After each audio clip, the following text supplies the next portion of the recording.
All right. Hold on now. Hold on now. Don't even. Don't even. All right. All right. What's up? What's going on? How are y'all? Um, your boy's live on YouTube. So we gonna start this from the very beginning. That's right. We're going to stage one. I was on Twitch earlier, and I streamed earlier on Twitch. Oh, I got a viewer. Hey, what up, viewer? What up? Oh, hey, Ari. Ari, what's going on? What's going on, Ari? How you doing, girl? Um, Hopefully a few of my friends will pop in here.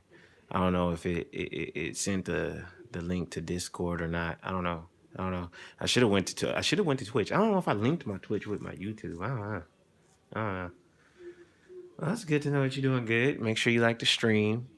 Um, let's see. Hopefully I can get a few more peeps in here. Um, Dang, I got it. I got it. Uh, did you share it? Share it to you. Oh wait, nah, you ain't on Facebook though. It's all right. It's all right. Don't worry about it. Somebody will come in here eventually. Right now, I don't see anybody. Just you. So I guess it's just you and me tonight. So, and I don't think anybody's gonna get the notifications yet. So I'm not sure. I don't know. I don't even know if it popped up in my Discord. I just wish I could use a different phone to stream. Did the notification pop up on your phone? If it did, let me know. Can you hear the music? Let me know if you can hear the music.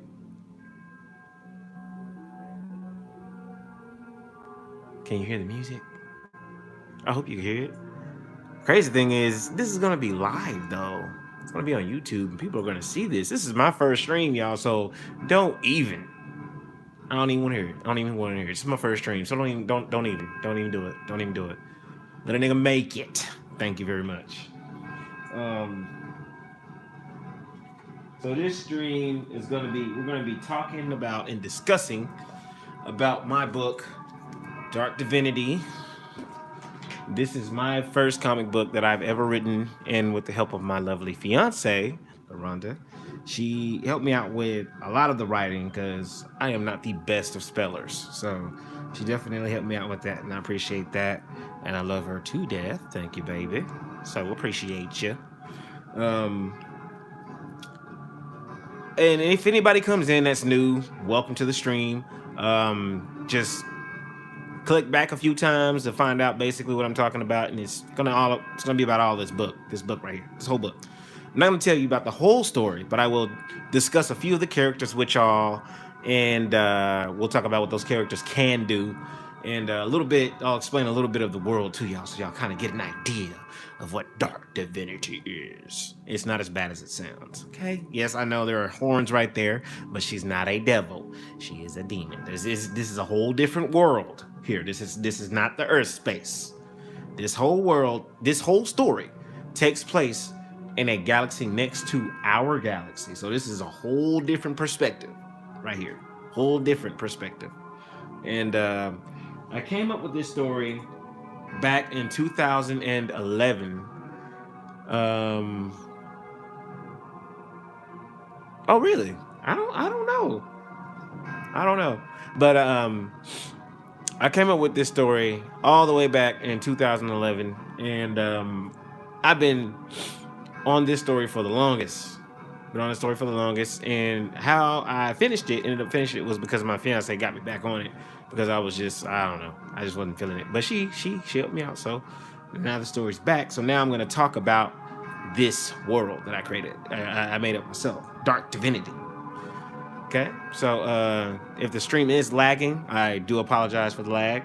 Um, man, I'm getting a whole lot of notifications. That's crazy. Um, Message retracted. Who's retracting your messages? Are you retracting your own messages?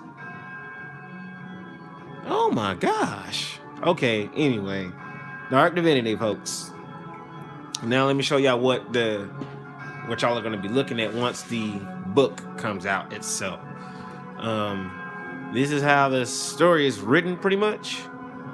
And it's gonna be text bubble after text bubble after text bubble, basically. And there's different text bubbles. You got the normal text bubble right here, normal speech, if you will. We got the shout speech bubble. We've got the telepathic link speech bubble, and we've got the thought bubble. Now I like to have tails on a whole lot of things. That's why I got tails on the end of each bubble. So that is what will be seen throughout the entire book as far as the comic goes. Thank you, Ari. I appreciate that. Appreciate that. Um, I just wish I'd have downloaded Twitch or Twitter onto this other phone so I can start giving out notifications. Oh, I am so sorry about that, y'all. My bad. This is my first time. Woo! Not good. Anyway, yes, that is. Oh, and by the way, if y'all didn't know, look at this. Ariana drew this for me. She put this. She gave this. She made this for me, and I put it on my book that I'm writing Dark Divinity on, and I told her that I was going to keep it on there forever and forever. And so here it is, right here. Even after all that, it's still there. Told you. Anyway, so now we're going to talk about these characters that I have in the story. Each character is different. They have their own. You're welcome, Ari. You're welcome. They have their own abilities, own skills and stuff, and powers. So, their own powers, so on and so forth. All right, so let's have a look at a few of these characters. First off, I'm going to start by showing y'all the main character. Ari, you already know what she looks like, but for those of you who have not seen Lucina, this is our main character of Dark Divinity, Lucina Dev. Lucina Dev is a very powerful creature. She is from Urkana. That is the name of the planet that all of this goes down on. All the settings takes place on Urkana. Okay, not Earth, Urkana. Sounds close, but not quite. Anyway, so Lucina is half demon and half dragon. Now, she has her own unique powers and abilities as far as some of how the you didn't see this one? Oh, I showed it to you. Seeing it now. Is Lucina. She is the main character of the story. She has all kinds of different abilities and powers. And right here we got fire. Fire mixed in with energy. The demonic flow power is each demon has their own demonic flow power. Hers apparently is green. Some demons have different ones like blue, yellow, or red. So with each demon, they have their own demonic flow. Is the side of Lucina that they have separate from beings that are not demons on Arcana, like orcs, Urknoids. Urknoids are humans. Yeah, I know it's a little laggy. I'm sorry about it. I'm trying. Give a boy a break. It's not like I'm drawing anyway. So I'm just pretty much explaining each of these characters. So I'm gonna try not to move too fast because of how laggy it is. But let me know about the music and if I might need to turn it down just a little bit. Oh, there's 2 people in here. Oh, what's up, y'all? There's 2 people. Oh my goodness, that is a surprise for me. Welcome, hour, Dr. Divinity Hour. I'm gonna call it because we're gonna talk about my book that I'm creating. That's right, my own comic book. You feel me? Anyway, Lucina, she's got her own horns. She has horns and she can get more. She can information. Only demons have. Hey Nisi, what's up, little sis? How you doing? Welcome to the stream. You better share the stream with everybody. Let everybody know I'm streaming right now. Even if it's just the fam, I'm cool with that. So Nisi, right now I'm just talking about Lucina and who she is and how she has why she looks the way she looks, why she half demon, half dragon, so on and so forth. I'm explaining the story, so that way hopefully I can get more people to join. And hopefully I can get more of a fan base growing. So that's what I'm hoping for. And so Lucina right here is half demon, half dragon. Now, this is not your regular average run-of-the-mill demon race. This demon race is on a different planet in a different universe. which is right next to Earth's universe. So there's some the same and some a lot different. So a lot of roles will be reversed, kind of, and switched, if you will. Um, so Lashina is half demon, half dragon. She is going to be the hero of the story. Now, these scales are dragon scales. You know, she got them from her dad. Her dad is the dragon. So these dragon scales are a bit different from regular dragon scales. They're not going to be like, you know, of course they're going to be almost impenetrable, but they're going to have their own specific abilities. Now, what I mean by that is she'll be able to use these scales to do things other than just defend. That's what I'm saying to you. So it'll be definitely different. You definitely want to stay up with the story, because I'm going to make these scales do a lot of really cool things. These scales, they come up her neck too, and who knows what'll happen once she transforms. She has transformations. Her dad has transformations, which I'm about to introduce him in just a moment. So, well, after Valicia, of course. So, like I said, she's got all these different abilities. She has firepower that she uses, and I'm not going to talk about her demon side powers because those are cool, and I want to hold that off for just a little bit. But like I said, the color in the abilities signify what her demon flow looks like. Now, every being is able to see the demon flow. Every being can, but they can't measure how powerful the demon flow is. Only other demons can measure other demons' demon flow, if that makes sense to you. Okay, so that's Lucina. That is our main protagonist character of this story of the Dark Divinity. Anyway, the next character we are going to introduce from Dark Divinity is going to be Lucina's mother. This is Lucina's mother. Her name is Valicia. And I got that from your name, Tanesia. Yes, thank you. Valicia is her name. She is the owner and current holder of the Devinity bow, which you see before you right now. This bow is not like any regular bow. Okay, doesn't look like one, does it? Looks really crazy, don't it? Look like it'd be hard to use. I can't see. What is all this metal stuff? Yeah, look at that. Look at that bow. Right. All right. So this bow has the ability to kill and or destroy gods. Okay, and this world of Urkanath is ruled. She is one of the coolest since her name was inspired by me. Valicia? Yeah, she cool. She real cool. Valicia is the current holder of the Divinity Bow. Now, only her kind, Valicia, only her kind, the demon kind. However, her blood is different from all the other demons, which makes Lucina different also. Her demon flow is about the same as Lucina's, if you will. It's, of course, going to be stronger because she's the mother. So her blood allows her to wield this bow. Now, I know some of y'all out there are probably thinking, what if somebody just jack the bow from her hand and use it? Can't work that way, because they have to have what is known as an archer guard. This archer guard right here is distinctly for the Divinity bow. It's for this bow. Gotta have the archer guard in order to use the bow. You can't use it without the archer guard. Why? Because it sinks into her bloodstream. Like on the inside, imagine like thousands of little needles. You know, at one point, once she puts it on, all those needles connect into her skin. It goes into her bloodstream and identifies the user of the archer guard right here.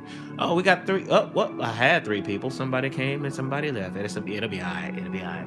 Anyway, thanks for the thumbs up. I appreciate that. I'm happy about that.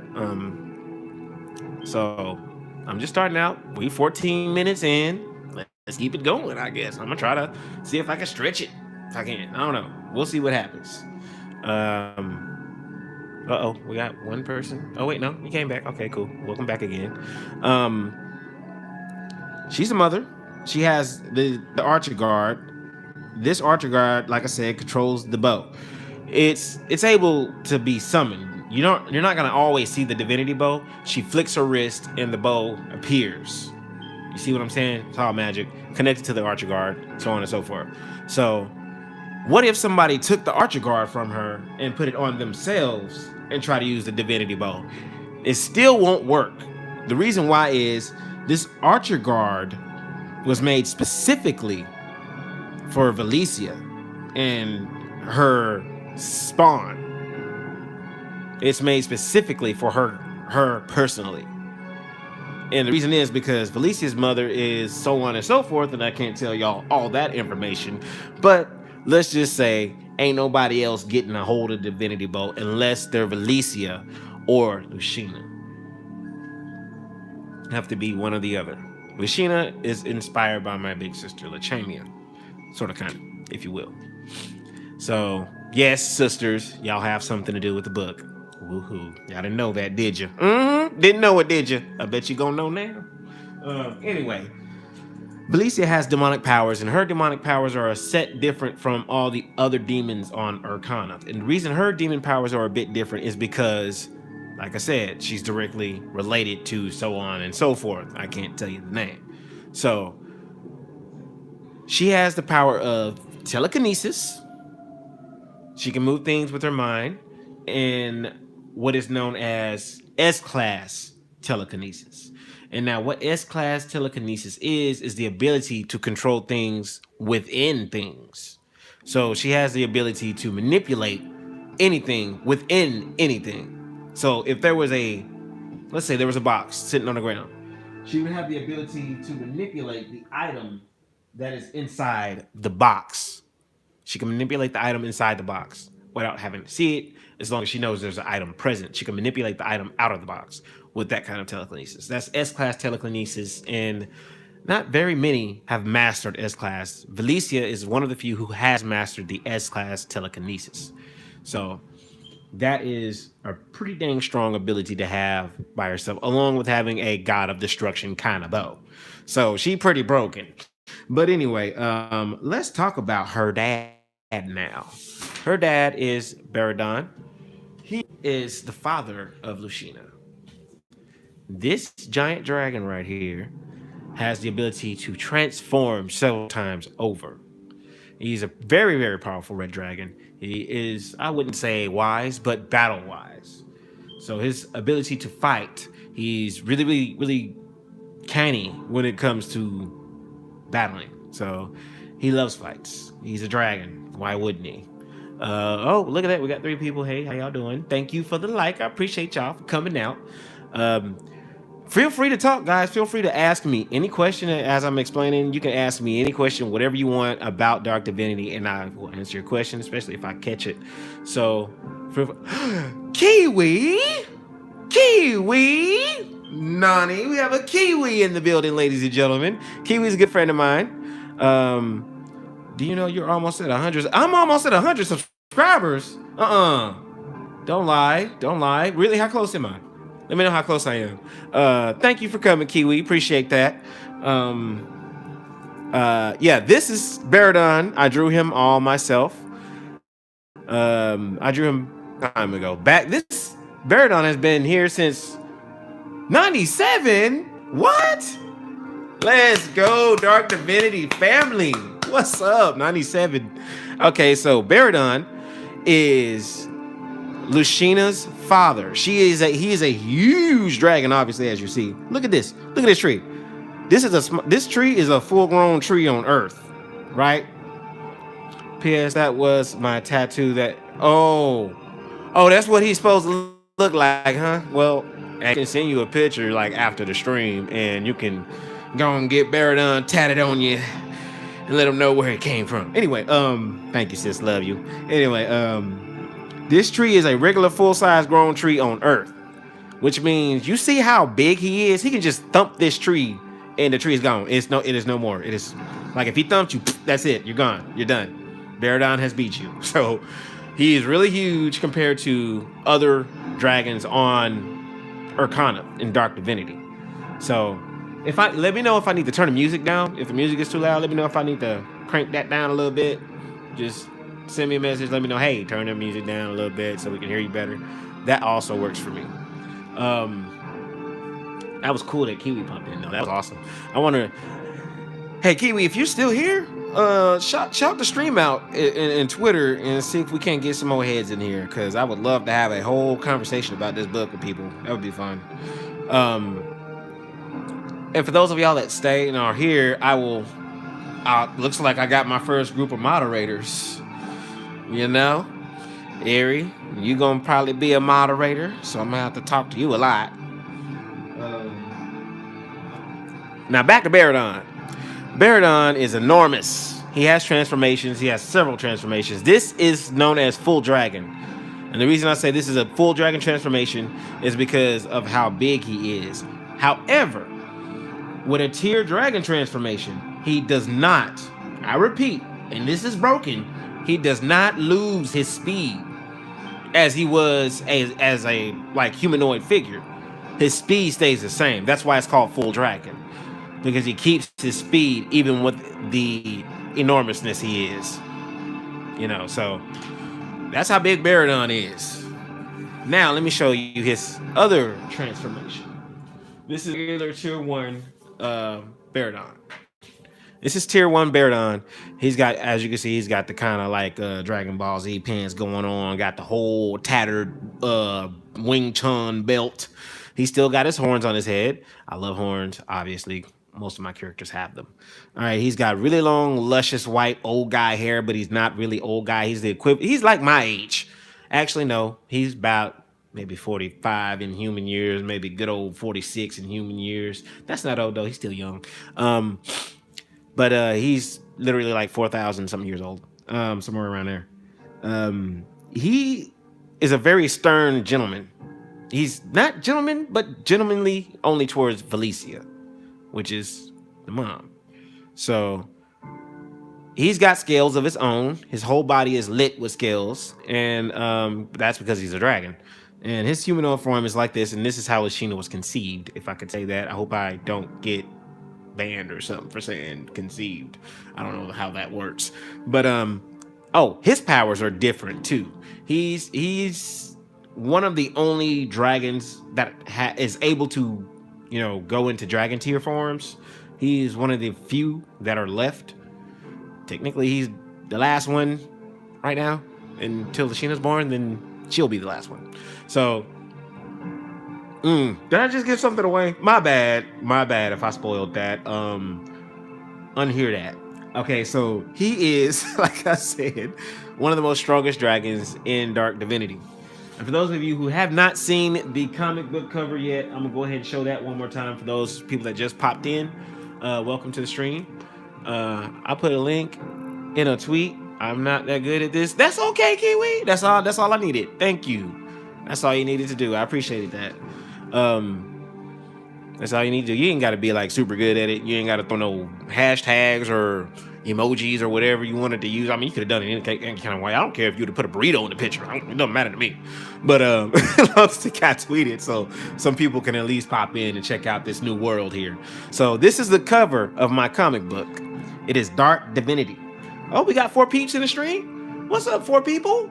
I don't know who the 4th one is, but welcome. This is Dark Divinity. This guy right here is one of the main villains, and I'll go ahead and show y'all that first page since there's 4 people now. That's what we're gonna do. We're gonna do a page a person, or not a page every 5 people. Then I don't know. That sounds a little confident. Okay, a page maybe every 2 people. There we go. That sounds a little more realistic. Okay, so this is the first page of Dark Divinity. This is all, keep in mind, this is all hand drawn. I drew this myself. And it was pretty tough to do because I had to figure out what panels I was gonna have for my first panel. You know, this is my first time paneling. And if y'all want me to read the page to y'all and how I think the voices of the characters would sound, if y'all want me to do that, type a 7 in the chat. Type a 7 in the chat. Let me know if you want me to read this whole page right here in the voices I think they would sound in an anime, if you would. So y'all can do that at any time. But like I said, this is all hand drawn, and coloring this took me forever. Oh my god, I don't want to ever color a page like this again. Okay, we got 1-7. Thank you, Kiwi. I don't ever want to color a page like this again. This was so tough. I mean, because I had to go through with the pencil. Everything was done in pencil first. And then I came back and redrew everything again, even the little souls here, everything again in ink. And then I had to go back and color everything and match out everybody's color, who was going to be this color, who was going to be that color, what this person was going to wear, what that person was going to wear. So we got a 170 in chat. That's okay. Kiwi, I'm going to read this for y'all now. In the voices, I think the characters would sound. So it reads like a regular American book. I'm not going to do it the Japanese way. But again, all right, Ari, take your time. Again, I'm going to show y'all this. So this is the regular normal text bubble. I'm going to just adjust the camera just a bit here. This is the normal text bubble, speech bubble. This is the shout speech bubble. This is the telepathic link speech bubble. I've never seen this in any manga or comic book ever. Something like this for a bubble. So yeah, you see I'm going a little different with it. This is a telepathic link speech bubble. And this one is the thought speech bubble. Obviously, it's cloudy, it's a thought. So right now, all you see before you are regular speech bubbles. So I'm going to go ahead and read them in order. Your deaths shall meet you soon, Valicia. Both you and Baradon will die. And that here is King Lu. King Lu is the ruler of the Infernal region. Now, the Infernal region is what is equal to hell on Earth. Here on Earth, this is what we would call hell. But in Dark Divinity, over there on Urkaneth, they call it the Infernal region. There are two hells in this. So imagine two devils. How would they get along, right? That's going to be interesting when we get to that. Thank you, Nisi. I appreciate that. Little sis. How you doing, by the way? How's the kids? How's Liam doing? Is he up? If he's up, let him watch. So this here is King Lu. And he obviously has a vendetta against Valicia and Baradon, which I just showed y'all a while ago, which is the mother and father of Lucina. You know what? I might actually read a bit of the first book. And we're probably going to go ahead and continue this. I might do this. I might do it this way. I might. I don't know. If y'all think I should, man, let me know. So that was first line there. Nigon, Saigon, and Rhino. Go and kill them both. Bring back Valicia's body to me. Sir, sir, sir. This is Rygon, this is Saigon, and this is Nigon. These are 3 Class A. I think I said that. That's what I said. I think they're Class A assassins, if you would. They work almost directly under King Lu. And we're good. Yes, he's up, but it's nighttime, so he gotta go to bed. Okay. All right. What tell him I said good night? Tell him Uncle Paul said good night. All right, so Nigon, Saigon, and Rygon are all assassins, and they're going to go and kill Baradon and Valicia. Will they be able to? Who knows? So they all have something in common with each other. Let me take it a little close up, give y'all a little close up so y'all can have a better look at them. I don't know if this works. Let me know if this is not too weird for y'all. Rygon here has 2 eyes. Saigon has 1 eye, and Nigon has 3 eyes. So they all kind of interloop with each other. Nigon, Saigon, and Rygon. Okay, so let's read a little more on the story. As you wish, my king. We shall make quick work of them. Yes, begin. Junior's live on YouTube. Oh, that wasn't supposed to read that. That was a personal text message. Oh, my bad. On to the next page, and I don't think anybody else is gonna join anyway. So I think that's about where we're gonna be at. That's okay. All right, so this is the next page. So y'all kind of see the format that I'm going for in my comic book, right? So I did all of these by hand. All of these characters are drawn by hand. All of the backgrounds and scenes are drawn by hand. Okay? So I'm only going to read one more page. I don't want to spoil too much of the story for y'all guys. So y'all have already seen 3 of the pages, but that's all y'all going to see for now. So I'll probably stream. And so I'm going to talk a little bit more about the energy, what the energy source is in Dark Divinity and how it works and how these people are able to use their abilities. So obviously King Nu went and sat back on his throne, and I made a YouTube channel. Yes, Ariana, guys, Ariana made a YouTube channel, and she just started on her YouTube channel. So y'all definitely go check out her channel and watch it, and give her a good old subscribe and thumb up on her videos. And one of those videos, she did give a shout out. That was pretty cool. So I gave her a re-shout out on Twitter. I sure did. Thank you, Ari. Yeah, I greatly appreciate it. All right, so this is King Lou's throne, and this creature, I don't know if y'all seen Buddy right here. He was on the first page. This guy right here was on the first page. So let me go back to the little grip at Buddy. All right, so I don't know if y'all see that hand. That hand is where he came from. So basically, what that means is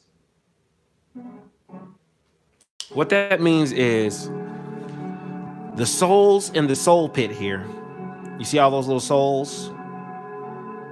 The souls in the soul pit, once they demand their allegiance and complete and give up everything that they own, and as far as their own souls and their own thoughts and everything, and become one with King Lu, they are allowed to be resurrected straight. They climb up from the soul pit and swear their allegiance to King Lu.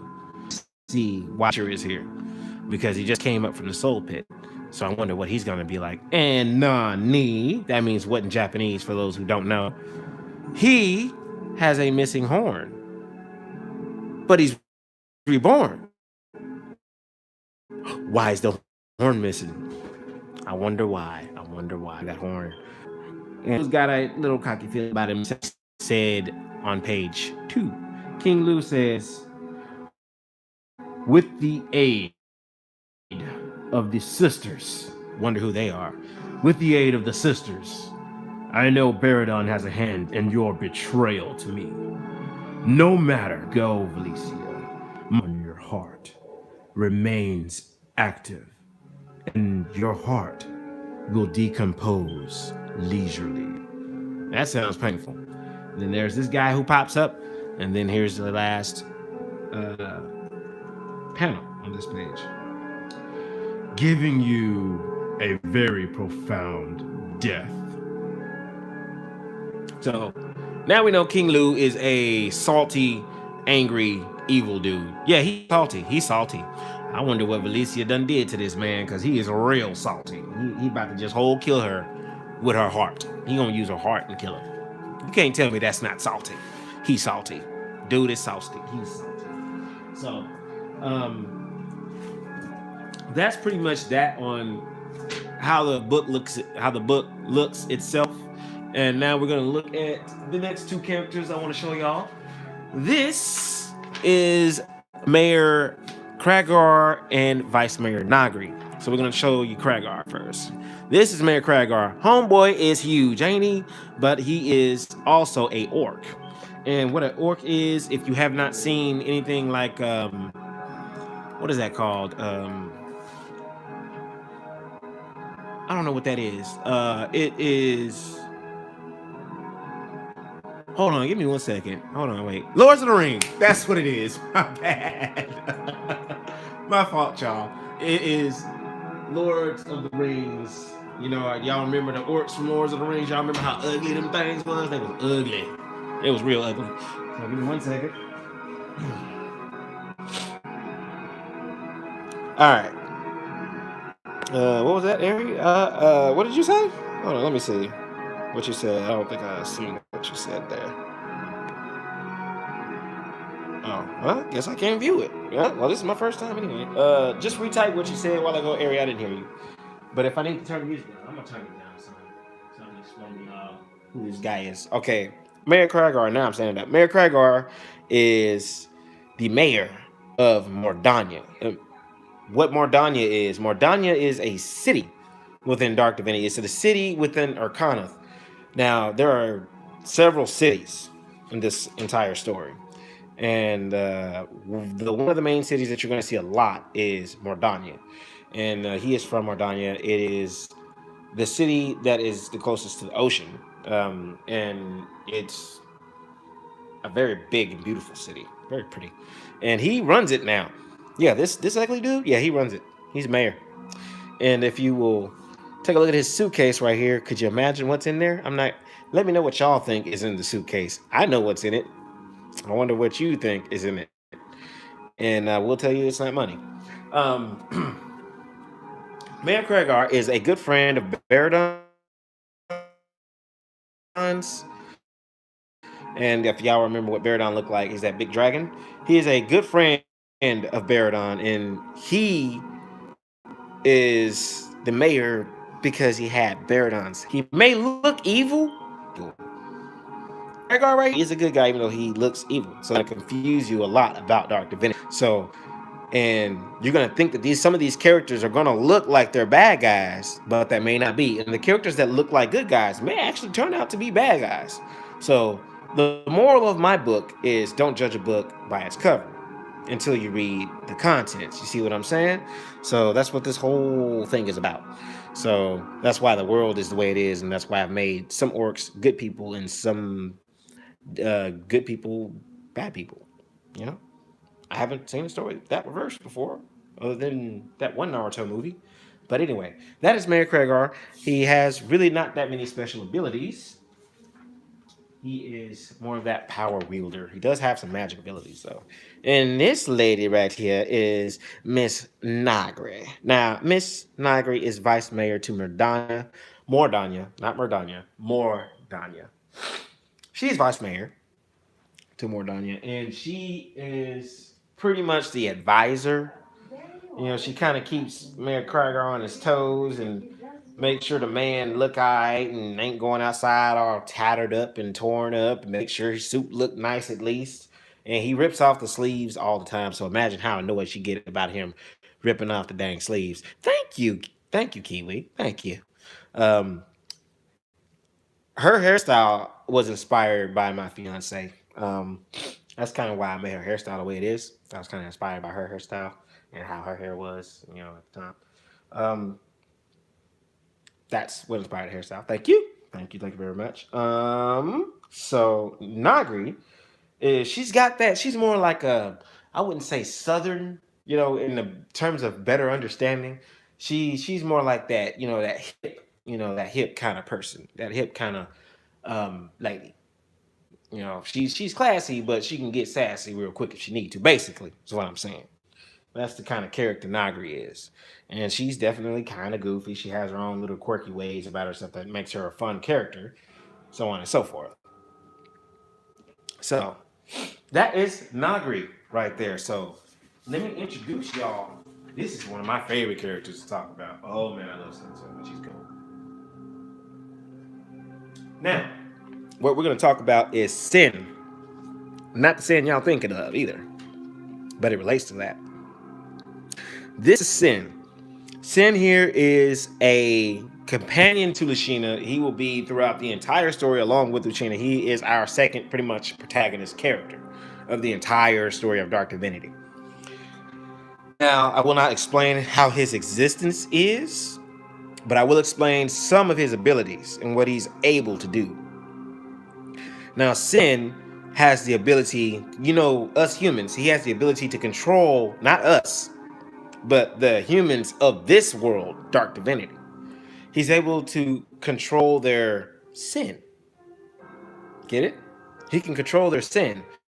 Basically, he can control their ability to eat more. He can make them eat less. He can make them eat more.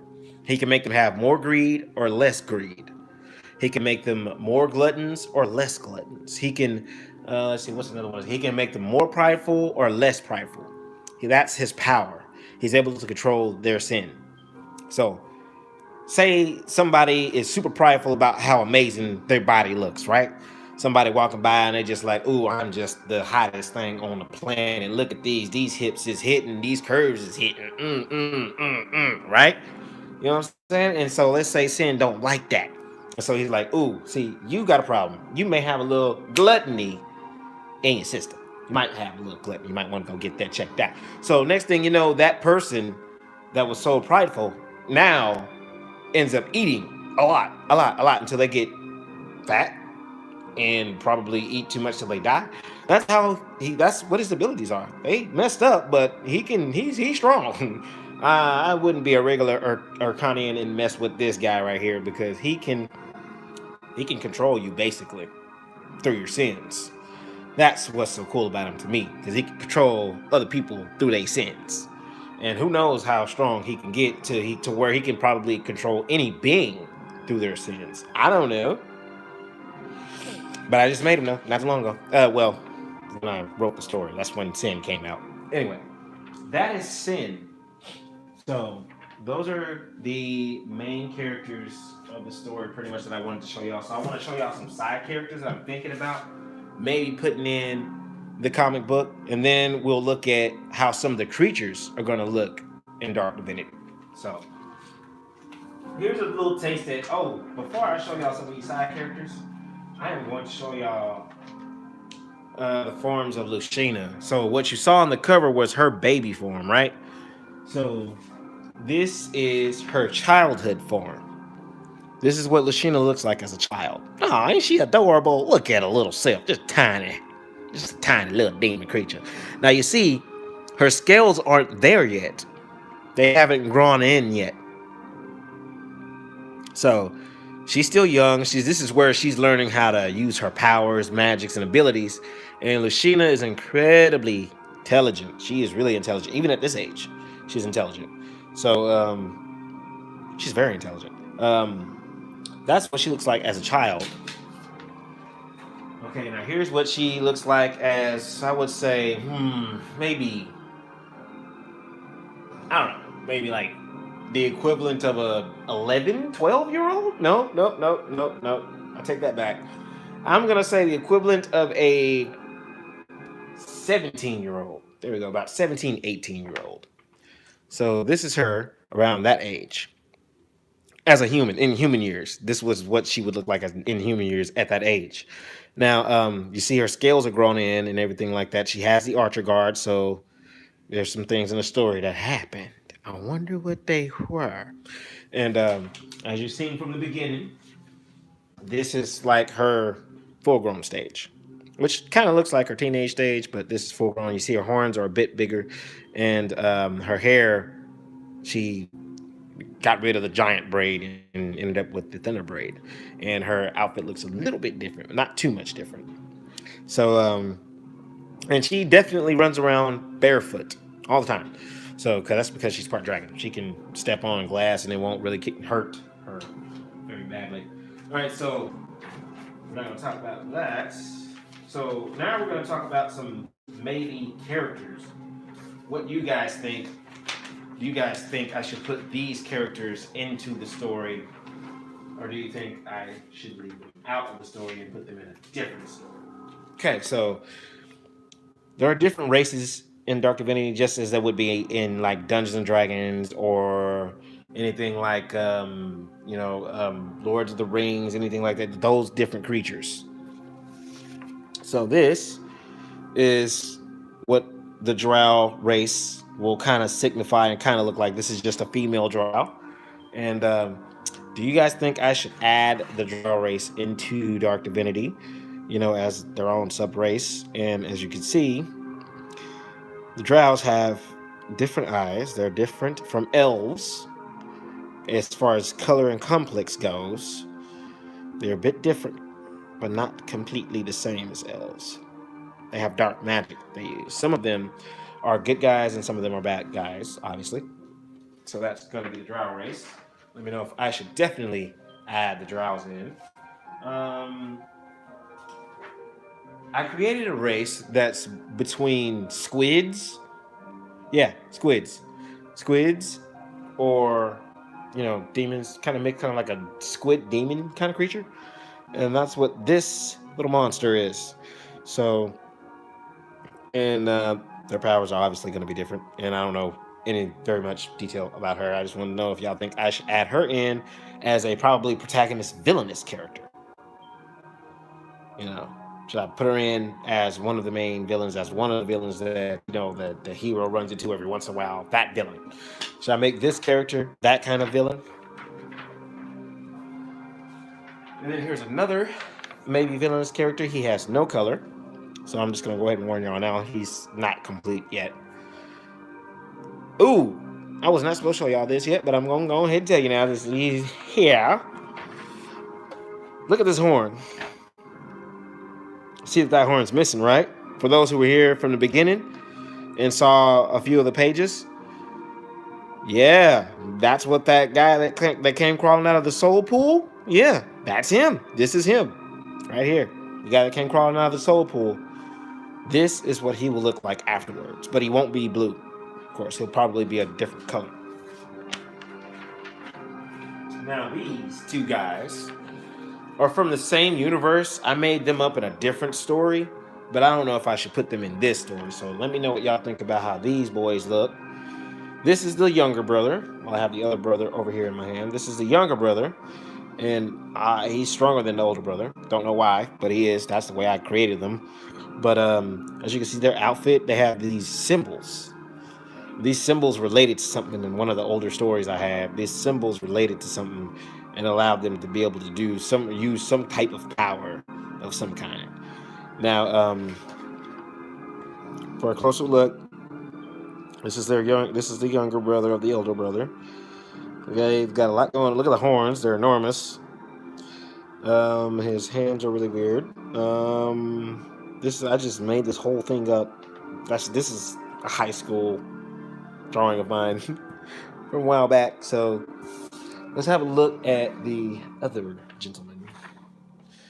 Wow, that is the big brother right here. This is the big brother. He's got this not the same exact symbol. His is a bit different from his little brother. So, and for some reason, he's not as strong as this guy. He's not as strong as this guy. So, let's have a little closer look at the older brother here.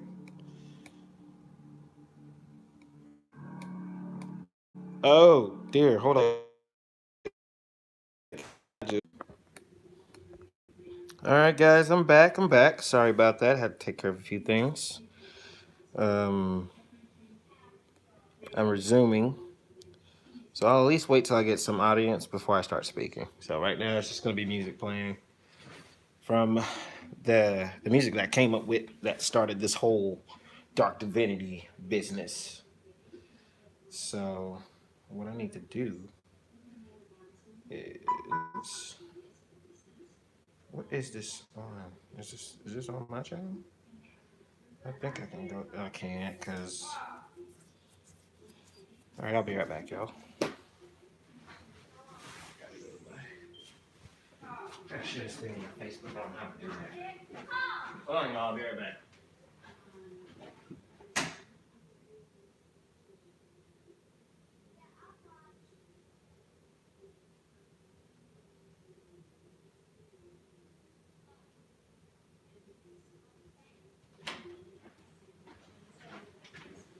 All right, y'all, bear with me for a bit. If y'all are here, welcome to the stream.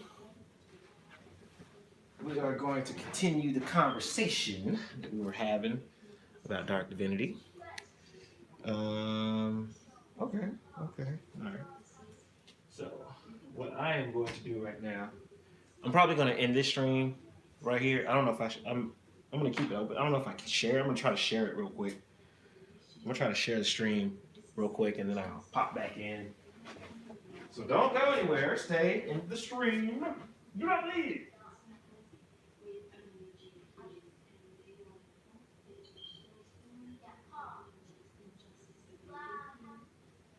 Now I'm going to share the stream on Facebook.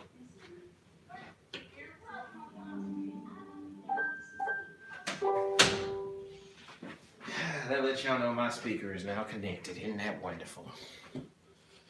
Okay, I'm about to go share the stream to Facebook real quick. I'll be right back.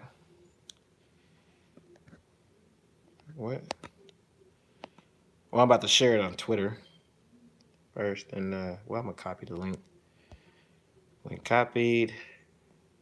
Now I'm about to share it to Twitter real fast. I'll be right back, guys.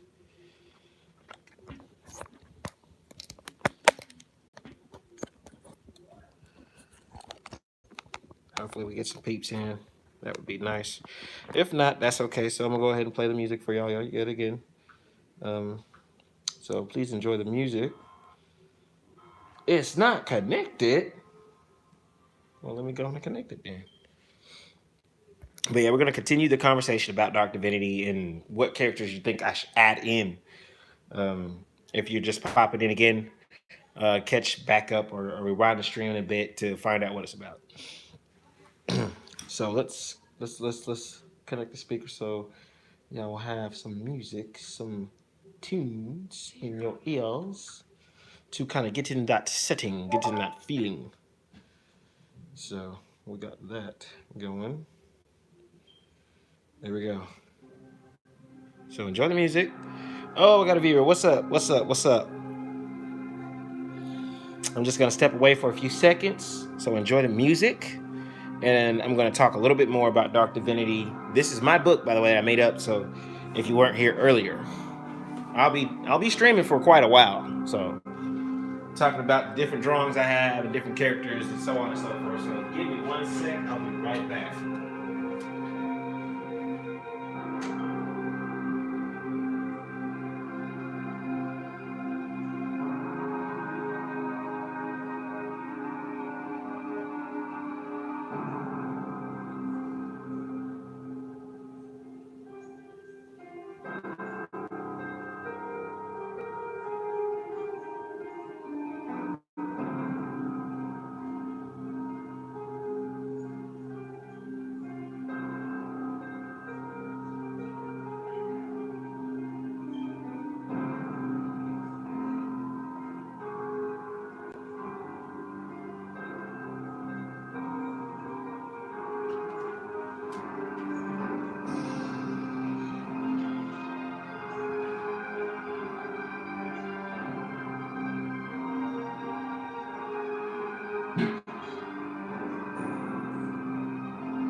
All right, ladies and gentlemen, gentle germs, I have returned from the depths of where I was just at. Anyway, okay, so what's up with y'all? Check my chat. All right, chat viewing option. All right, chat all messages visible. Okay, so I'll just do that. Oh, okay, that's how I view the chat. Okay, cool. At least I learned that.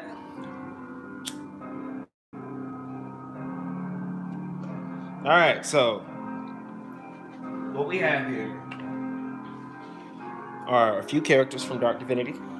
I don't know for sure if I want to, like I said, where I left off at was this guy. No, I was on the Big Brother, wasn't I? Yeah, I was on whole Big Brother. This is the Big Brother right here. I don't know if I want to put him in the story because he is a demon and he has like 7 swords, which I got from what Final Fantasy 7. That's my ish. Who doesn't like Final Fantasy 7 anyway? But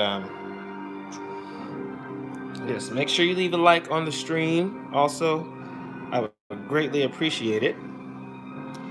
It would be much needed. You guys are awesome for even being here to begin with. Those of you that are here, thank you. Those of you who are not here, thank you for even considering it. You know what I mean? Positive vibes all day, every day. You feel me? All right. So, this dude here, I drew him myself also. This was also done in high school. a long time ago. Now, I just ordered me a set of Copic markers. And what Copic markers are, there are very expensive markers, first of all. I want to definitely let y'all know that so y'all don't just go buying Copic markers. These markers are expensive, but they work really well. They're really good markers. And they make your art pop, man. When I say pop, I mean pop, pop. Make sure it looks really, really, really good. So, what we know about Dark Divinity so far is it is a different world in a different place, in a different time setting, different zone, all different. And it is a very, very interesting story.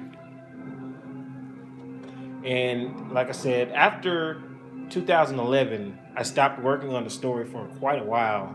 And back about 2 or 3 years ago, that's when I picked it back up, like I said, and came with a whole bunch of writing fury. Man, this story is good, as far as I know. Now, I'm not saying that because I wrote the story.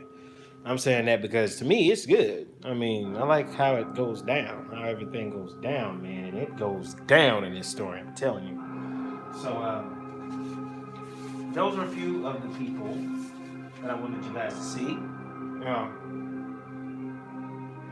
I have a few other characters I want to show y'all. And these are characters also from the past that I drew.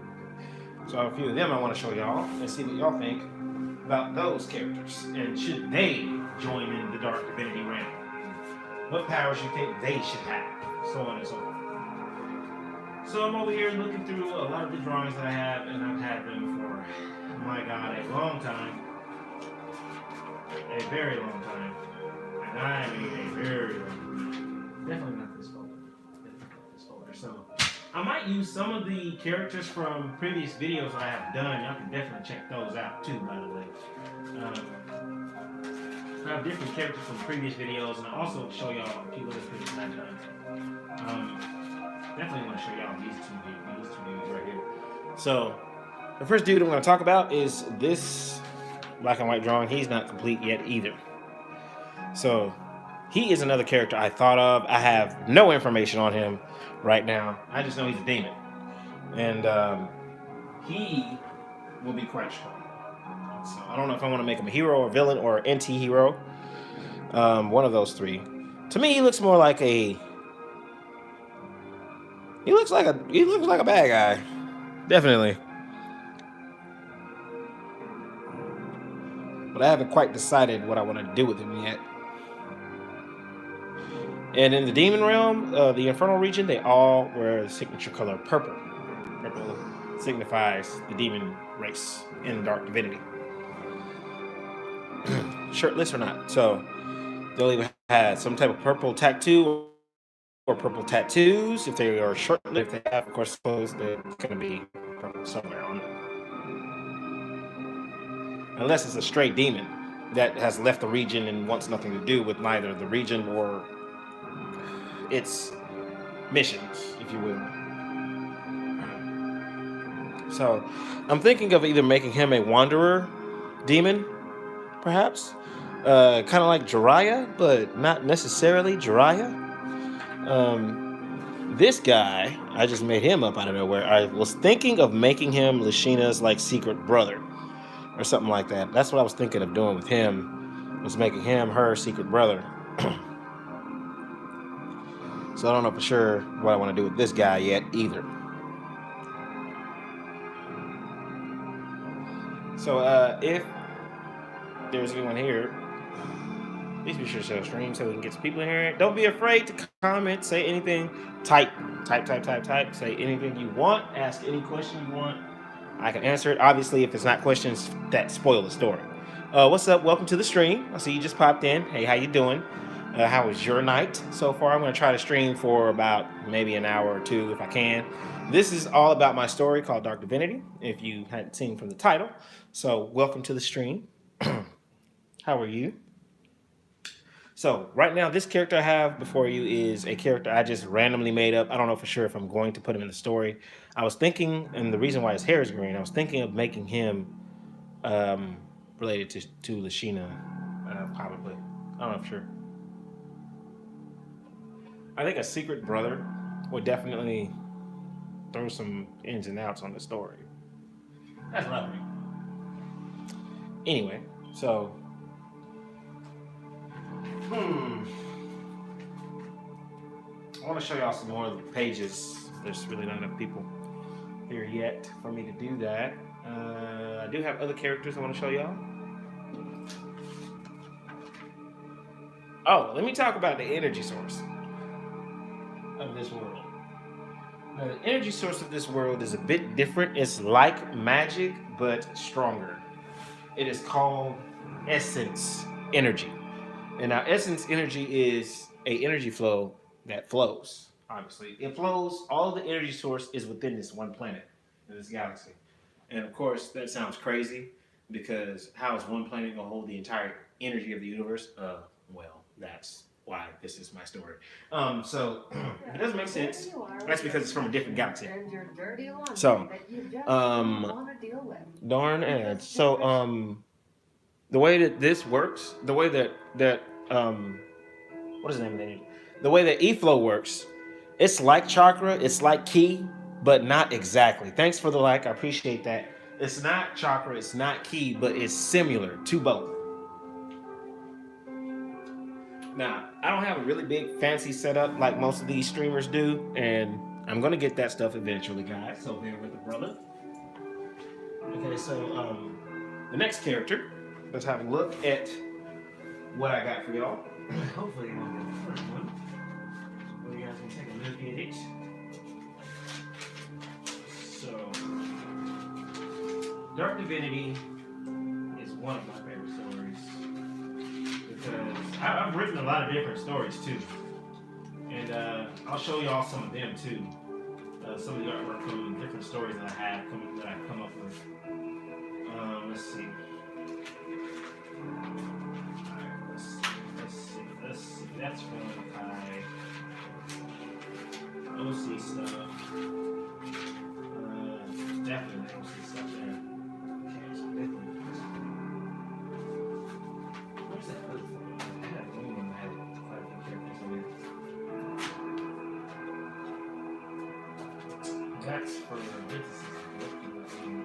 These are my own versions of famous characters. Let's see. We have, Scarlet. Let's not think about that yet. You know what? I want to put him in. He looks hella awesome. I should put him in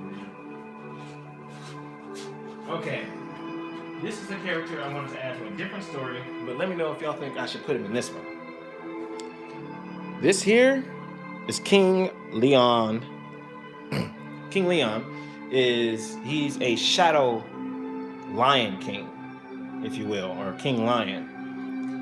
He is from the shadow realm, and he is the ruler of all animal spirits. So that is why he's in the form of a shadow. So there's like shadow cats, shadow dogs, shadow rabbits, shadow lions, lizards, so on. He is a ruler of all shadow animals in the Dark Divinity realm. There are shadow animals, so he is the ruler of the lions. So each shadow animal will have a humanoid figure and different sets of powers that coincide with. His is obviously power, lion power. So that is our Shadow King right there. Now I don't know if I want to make it a hero, villain, or anti-hero. I haven't decided yet. And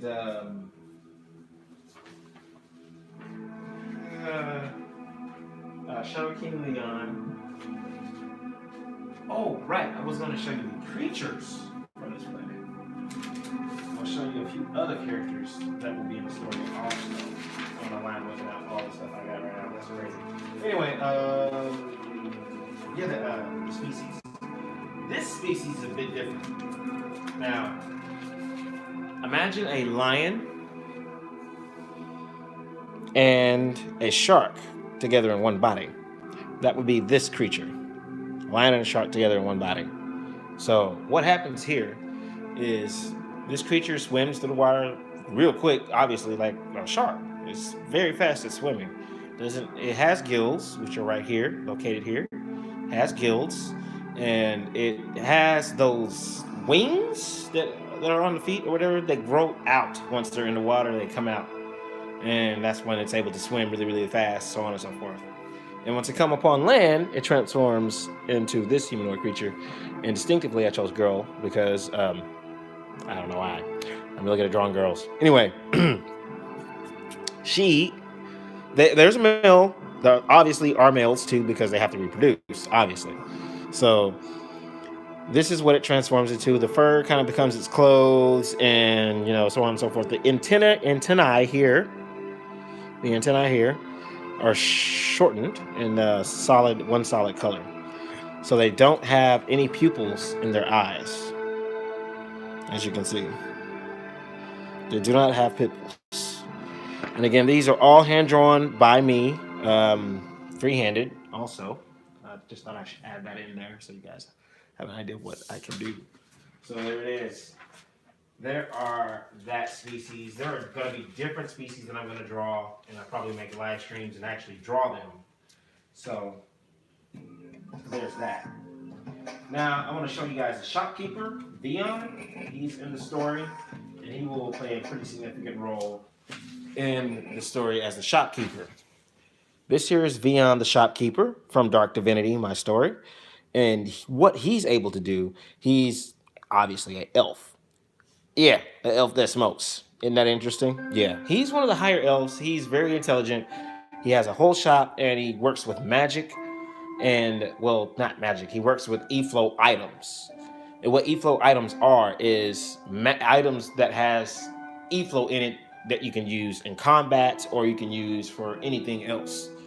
And he's the shopkeeper of the city of Bardania, and he is well known throughout the whole Arcana. He's well known throughout the entire planet. He's well known for a lot of his mixtures with alchemy and so on and so forth, and the items that he's created.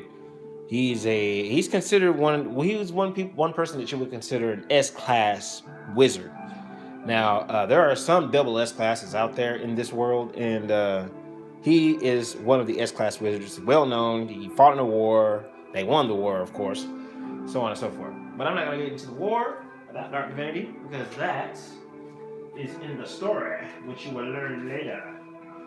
So, and for those of you new to the stream, let me show y'all who the main character is of Dark Divinity. The main character is our lovely Lucina.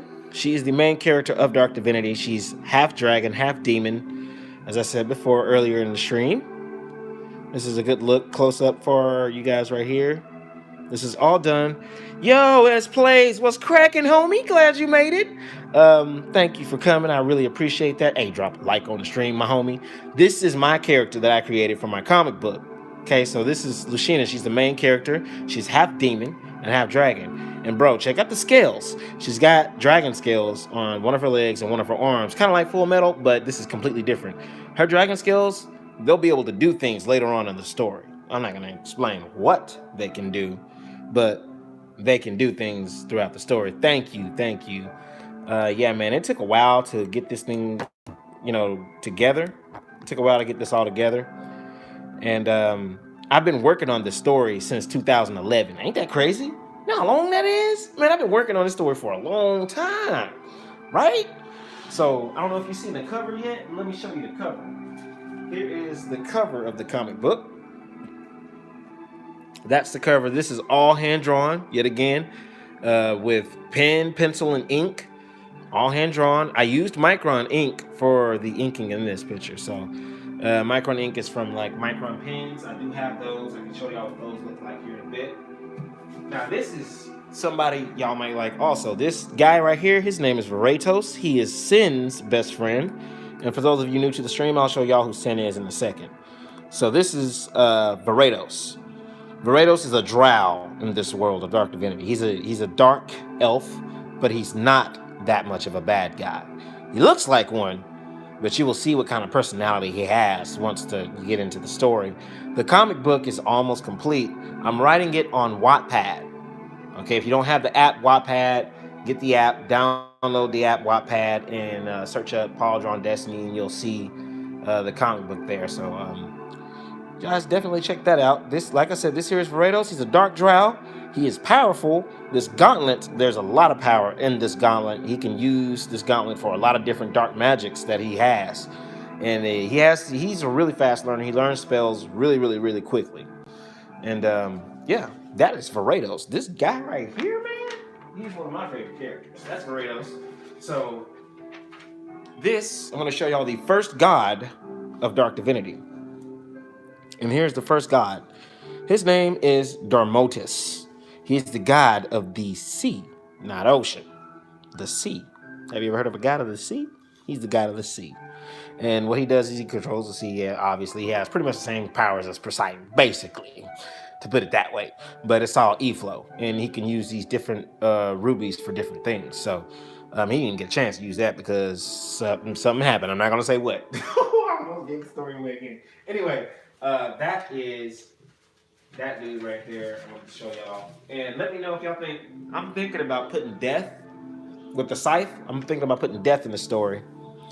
And let me know what y'all think about this drawing. Let me know if y'all think that's neat. If y'all think I should add him into the story and what powers I should give him. Other than the ability to, well, obviously take and reap souls. That one is obvious. Everyone knows that one, especially me. So let me know what y'all think about that. Hold on a second. Got a little. There we go. Okay, so Death right here, I want to put him in the story, but I don't know exactly what to do with him yet. And this is how he looks. His flesh is bone. He looks fleshy, but it is bone. It is bone. His eyelids are even bone. Everything on him is bone other than his hair. That'll be the only thing that's not bone. So even though he looks fleshy like he has skin, his skin is made of bone. You see? This is what death will be like in Dark Divinity. This is their version of death. And the Divinity Bow is what this story is all about. And for those of you new joining the stream, welcome, welcome. Thank you for coming out. Make sure you leave a like on the channel. And if you haven't subscribed yet, make sure you subscribe and check out all the amazing content I do have. I am an artist, I'm a dancer, and I am a bit of a comedian. And I can do voices too, for those who already know that. Anyway, so this here is the cover art for Dark Divinity, right? This is all hand-drawn, hand-colored by me. I did this when I was in Tyler, Texas, and this is where my hometown is, Tyler, Texas. So I drew the cover art back in Tyler, and like I said, this is Lucina as a baby, Lucina baby, and this is one of our main villains right here, King Lou. And if you guys want to know what King Lou looks like, I'll show y'all what he looks like here. So this is King Lou right here. He is the main villain of the story, King Lou, and he's a very sinister dude. This dude evil. Like hella evil. But he was a good guy at first. But he ended up turning evil due to certain things that happened, which you'll find out in the book. So the Divinity Bow, like I said, this story is, where's Felicia at? So I'm going to show you this story is about the Divinity Bow. And I'm going to break down what it is, the Divinity Bow, and how strong it really is. So this Divinity Bow right here. This bow has the power to destroy gods. Yes, it can end a god's life. And it has other abilities. But I'm not going to tell you what it does. The other abilities. Unless you want me to know. If you want to know what the other abilities of this bow is, other than it can kill gods, type a 1 in the chat. So, this bow is controlled by the Archer Guard right here. This Archer Guard is what controls the bow. It's what you can summon the bow with. There's only one Archer Guard in existence, and she has it. Felicia is the parent to Lucina. So eventually the Archer Guard ends up getting passed down to Lucina. So this bow kills gods. You can't kill gods without the Archer Guard. Now, you're probably thinking, some of y'all probably think, how can someone get this powerful a weapon? Well, it was passed down to Felicia from someone important. So this Archer Guard, she can take it on and off if she wants to. Now, if someone was to rip it off of her and try to put it on, they can. They will be able to use the bow, but for like 2 milliseconds after they get decomposed, because their blood will not coagulate with her blood. The Archer Guard has only one blood in its system that it recognizes as a user, which is Valicia's blood and Lucina's blood. So basically, only Lucina and Valicia can use the bow at all and survive, obviously. Because you wouldn't want to make a weapon this powerful be available to everybody. No, it's only available to Valicia or Lucina. So, and you're probably thinking, well, somebody could just snatch the bow. Yeah, they can take the bow, and after they take the bow, again, they will decompose because they are not the users, the proper users for the Divinity bow, which this story is all about. This bow right here can kill gods and does not only that, but extra things too in the story. So that's Valicia, and that's what the Divinity bow is. And you guys seen what a god is. Like, there are 7 gods. There are 7 energy sources in this world. There are 7 gods in this world. So imagine what this bow is going to get used for, right? Right. So Lucina uses the bow, of course, for certain reasons.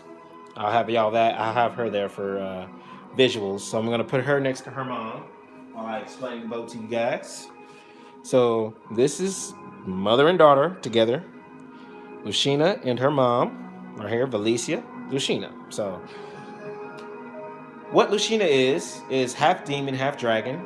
Oh, I need to show y'all her father too, for those who haven't seen yet. They're both demons. This is Lucina as, herself, the half dragon and half demon side right here, half demon side, and her mom is full blood demon. She's the demon queen. Now she left the demon king for obvious reasons that I can't explain, but she did leave the demon king, which in tune made him very, very angry, and he placed a very deadly spell on her heart. So you guys will find out more on that story. And like I said, I'm going to have the story uploaded written form to Wattpad. So if you are able to download the app Wattpad, because that's where the story is going to be fully written out at. Y'all can read what's going to happen and what the action is going to be like. And let me tell y'all, I've been drawing for a long time, and the action going to be lit. The action is going to be lit. So these are going to be different powers y'all haven't, as far as I haven't seen. I'm making it up as I go. As far as the combat goes.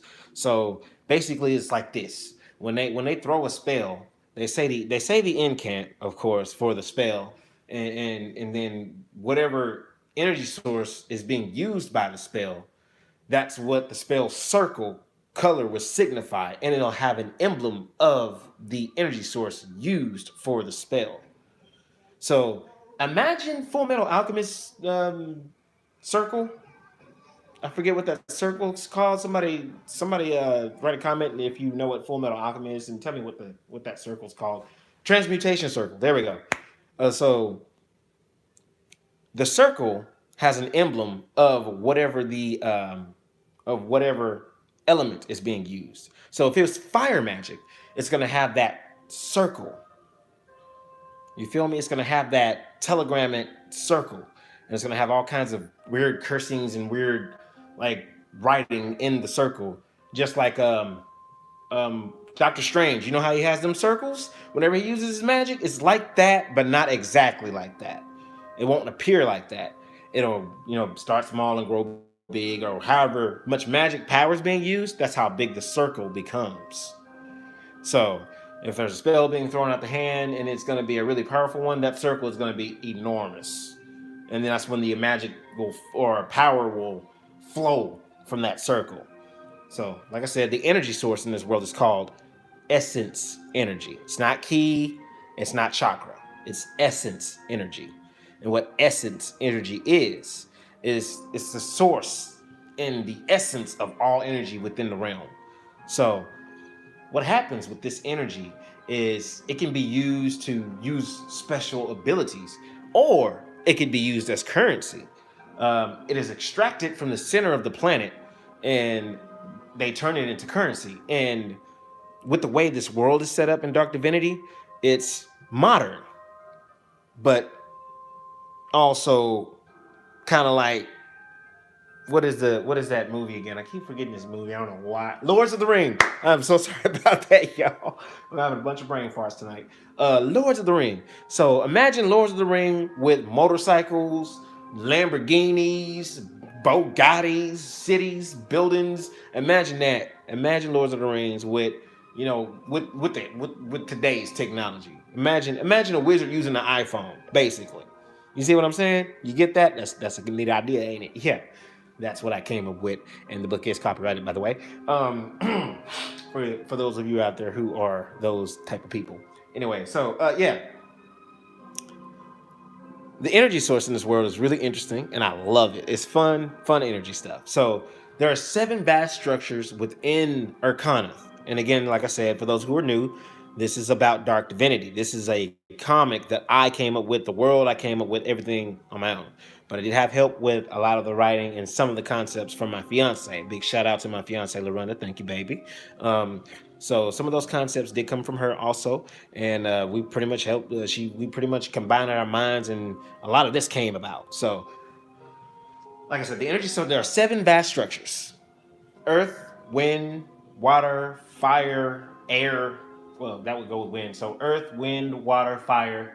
That's for gravity and light and dark, I think, is what I said. I have to review my notes and remember what I said there for those 7 back structures. But gravity is added to the elements, definitely. And light I added to the elements as well. So there's not just earth, wind, water, and fire. Like that's been done forever. So I added 2 extra things.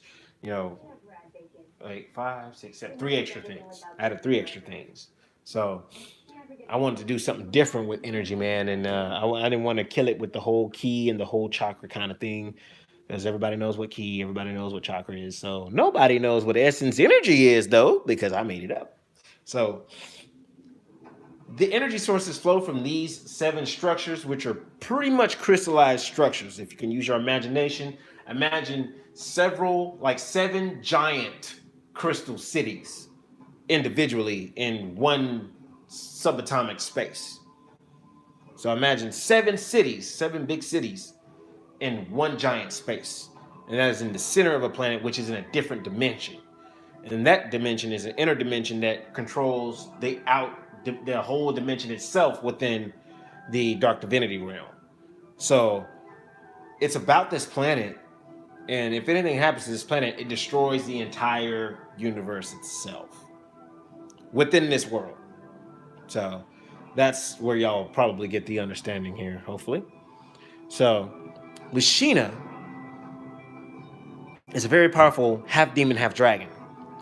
Valicia, very, very powerful demon. And her demon abilities will obviously pass over to Lashina after she dies. Ooh, wow, got a big mouth. I'm sorry about that. Spoiler alert. Spoiler alert. So,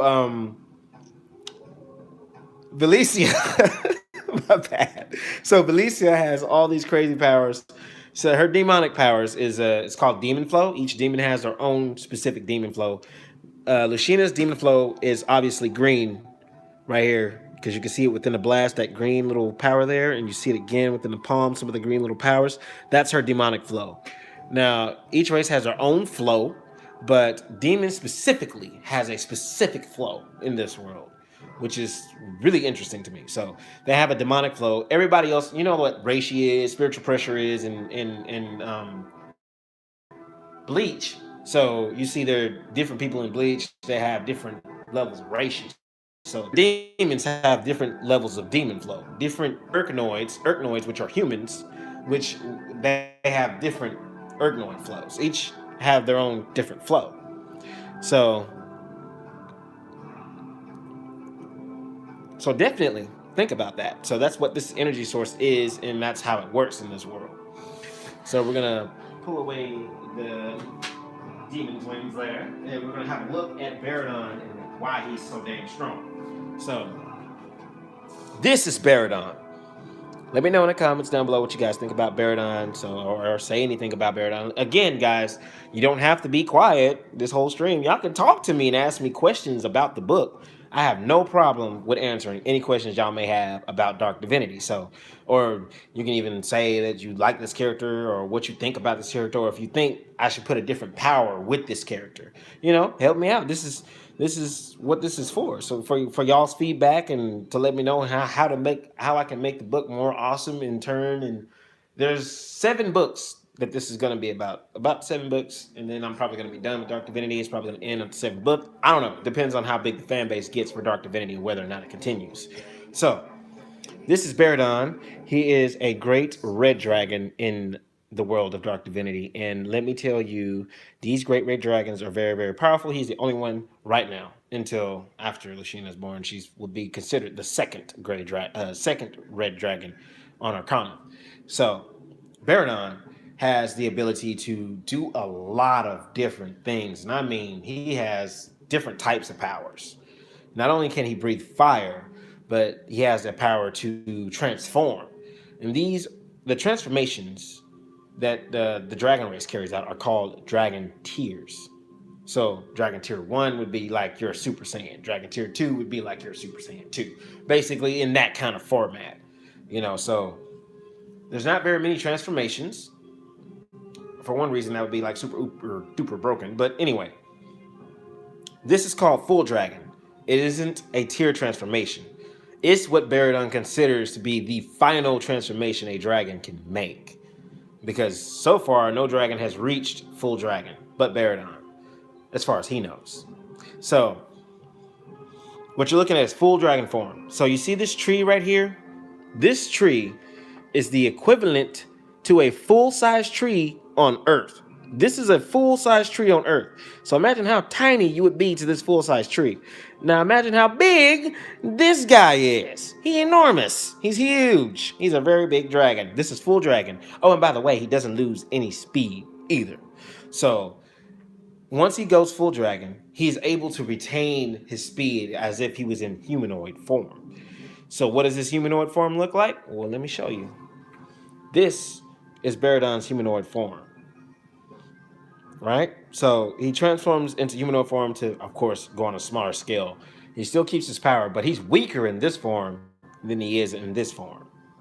So this is a lesser form for him. This is the greatest form, and this is the form he likes to retain mainly to assert dominance because he's huge, enormous. So Baradon's humanoid form is how Lashina was conceived, obviously. If I can say that on live stream. If I can't, somebody please correct me and make me never say that again. Anyway, that is definitely Baradon right there.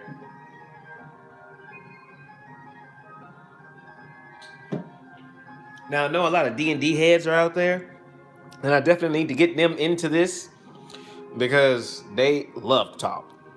Not saying that the one viewer I have doesn't talk. I'm so glad you're here. Thank you for staying and hanging in there with me, wherever you are. Please leave a comment because I may make you a mod. You never know. Anyway, I'm gonna be big someday too. By the way, keep that in mind. I'm gonna make it happen.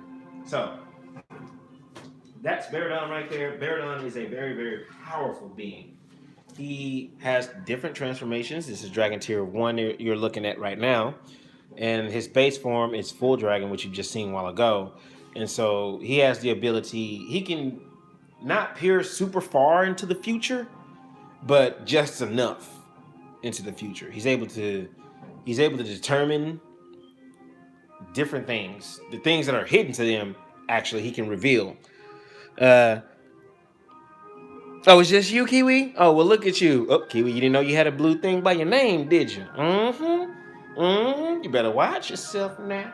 Look at you. A whole moderator. Didn't even know it was coming, did you? Well, it came. Surprise! Anyway, yeah, that is Baradon right there, Kiwi. And he is gonna be really liked by a lot of people. Yeah, now you know. So, hey, Ari, how you doing? Welcome back to the stream. So now you know, Kiwi, you can kick people out if you need. So you can be like, you being negative. Boot. Ari, you can do the same thing. You being negative. Boot. Thank y'all for being here. Y'all awesome. Anyway, so this is Like I said, Baradon's first transformation. Are you crazy? It's Baradon's first transformation, and when he attains this form, y'all, he is strong. So who can I compare this to for you to get grasp the ideas of how strong he is? He basically he can slice a mountain in half if he needed to, with just his bare hands. By swinging one time, he can cut a mountain in half. So he's pretty dang strong with just tier one. That lets you know how strong my characters are in this universe. They pretty dang strong. So this is Baradon, and a lot of characters I think a lot of people would end up liking is going to either be Vion right here, the shopkeeper, or where's he at? Verados right here. He is a bounty hunter. Verados is, and what's up, Ari? Let me adjust this real quick so y'all bear with me. I want to be able to see y'all's comments.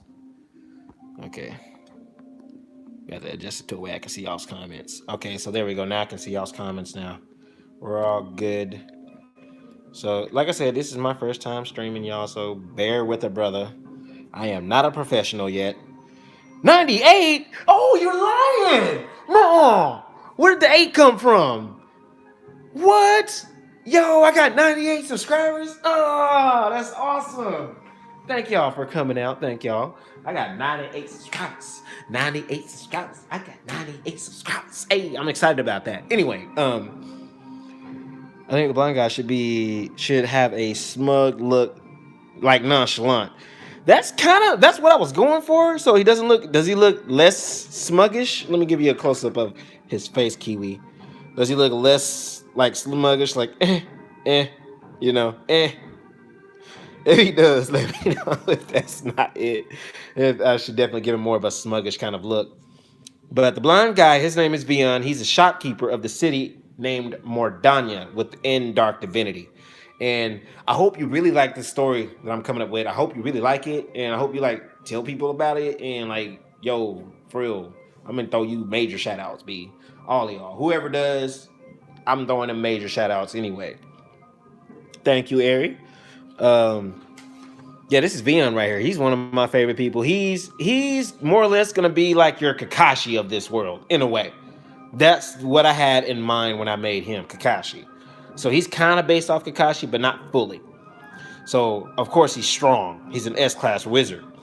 In S class, oh, I need to talk about the ranks. So S class is obviously a very strong and renowned wizard. You know, A class is very strong wizard. B class is, strong. C class is, yeah, you're not really all that great. And D class is D class is you're barely out of the academy. And wizard means you're in the academy. When you have a rank behind it, then that's when you level up. And I also have a Patreon. I'm going to mention this for those who come to the stream that I don't know. I have a Patreon. It's because of the little smile. Oh, okay. You can go subscribe to my channel. Oh, yeah. Like I said, Ariana is my daughter. And you can subscribe to her channel. She just started, I think, yesterday. She just started yesterday. So you can subscribe to her channel. Check out her content, too. So, yeah. S-Class Wizard. He was a B class, which have something in common. I'm not going to reveal what it is because that's supposed to be a big reveal in the story. They do have something in common. So Verados is one of my favorite characters in general because he's an assassin. I love the whole ninja stuff. So he's an assassin. Excuse me. I'm sorry about that. He's not an assassin. He's a bounty hunter. He's more the bounty hunter. And he's a dark drow. And the warriors in the dark drows, you're welcome, Ari. The warriors in the dark drows they have these symbols on them. And the reason they are called markings. And what these markings are, this is how many people he's killed. These is how many people he's either captured or eliminated. So certain tribes have tattoos to show their battle ability or show, what type of experience they have.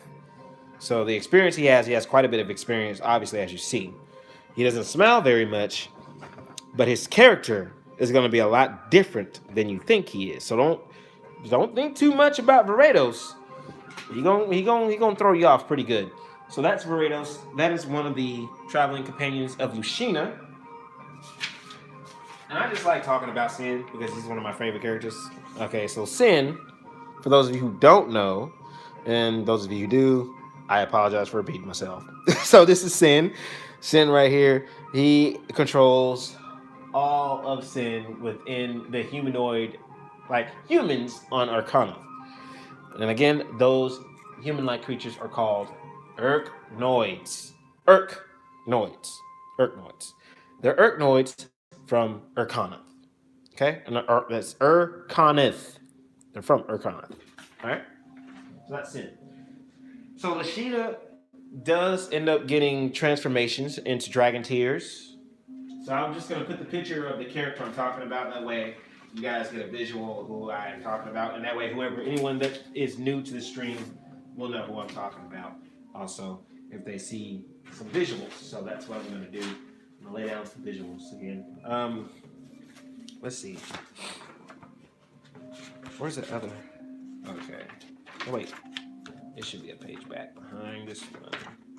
2 pages. All right. So Lashina here is, like I said, our main character. This whole world, I really like because it took me some time to come up with how the energy source is going to work and how it makes sense and how how I'm going to have the powers working out, how I'm going to have different characters work out with this world, how I'm going to have the storyline set up for this world. And the storyline is, again, like I said, I could tell y'all the storyline. Boy, these ads are something else. The way the storyline works, again, it's about the oh, this is an epic buildup. I like that. The way this works is, okay, Kiwi. All right, I'll hold on till you come back. Just let me know if I'm repeating myself and this is something you've already heard, because I came up with a lot with the story. Now, if you want me to read, I'll wait till you come back. If you want me to read the first part of the story, I can do that live on stream too. And so I'll try to raise the camera up to where everybody can see the characters and the characters that are going to be in the scene. So, and yeah, I probably should go ahead. We got still one person.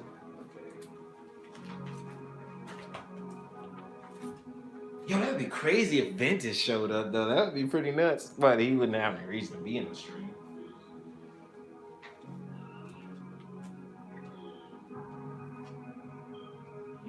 Instant mod button. Shattered. If I wish Shattered Frame was here. Okay, welcome back, Kiwi. It'd be nice if Shattered randomly showed up. Shattered, come watch the stream. Anyway, let me stop. So, Kiwi, would you like to hear? It's all right, Ari. You don't have to apologize. It's all good. Kiwi, do you think I should read a bit of the story to let you guys in on the world, and as the music, I'll kind of get an idea. If you think I should do that, type of my favorite number is 7, so I'm gonna say 7. Her sad face. I know, right? So if you think she's not crying, oh, the sad face. Oh yeah, no. She's not crying. See, she's stubborn. She don't want to cry when she's sad, but when she's crying, she crying. Like she gonna bawl out. She gonna bawl out. Don't she look so sad though? Makes me want to cry looking at her. Oh, poor Sheena. Anyway, that's her sad face when she's just typically sad. I like angry a lot. I had fun with that one. And of course, smiling and cheesing. So she's gonna be a very fun character to animate and make come to life. So I have written the entire book out. Thank you so much. I worked really hard on her too. So thank you so much. Oh, you know what? Before I read the story, there's 2 versions that I drew of Lashina. So that's version 2. I'm gonna stick right here. This is version 2. I want to show you version 1 of Lashina. This was high school Paul drawn version 1 of Sheena. So I'll let you know that my coloring art has gotten better. Let me find version 1 real quick. And I'll show you King Orcus. King Orcus is one of my favorite people. King Orcus is gonna hopefully bring this story to high expectations because he is a funny character. Give me 1 second. Let me. Oh, that build-up is something else. Let me have a look through these papers. I think I'll find level 1 Lucina. First ever drawn Lucina. There she is. All right.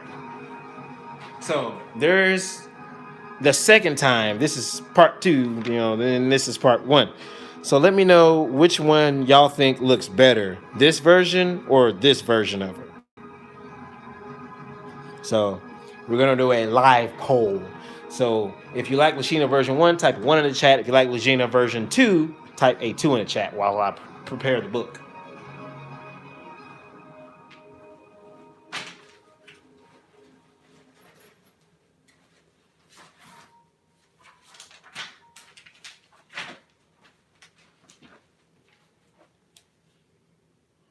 Okay, so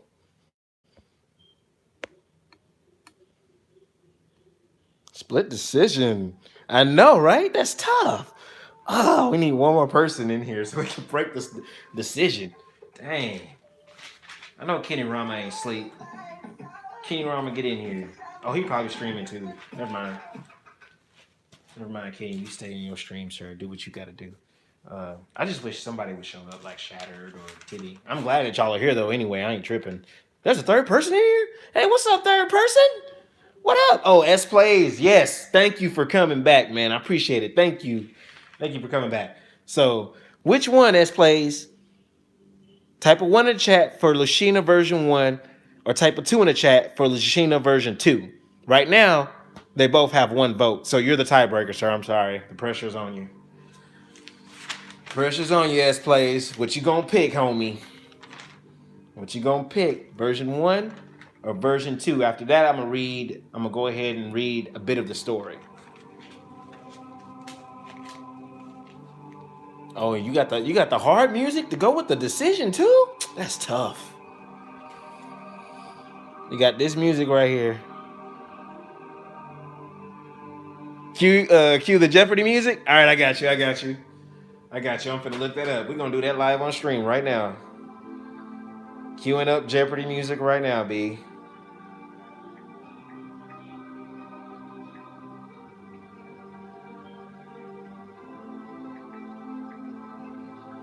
Here it comes. Here comes your Jeopardy cue, sir. There you go. I got it coming. What will he pick, ladies and gentlemen? Will he pick version 1 or version 2? We're gonna wait on S Play's decision to choose version 1 or version 2. So S Plays, let us know which Lucina version you like. Is it version 1 or version 2 over here? So please, let us know. Version 2.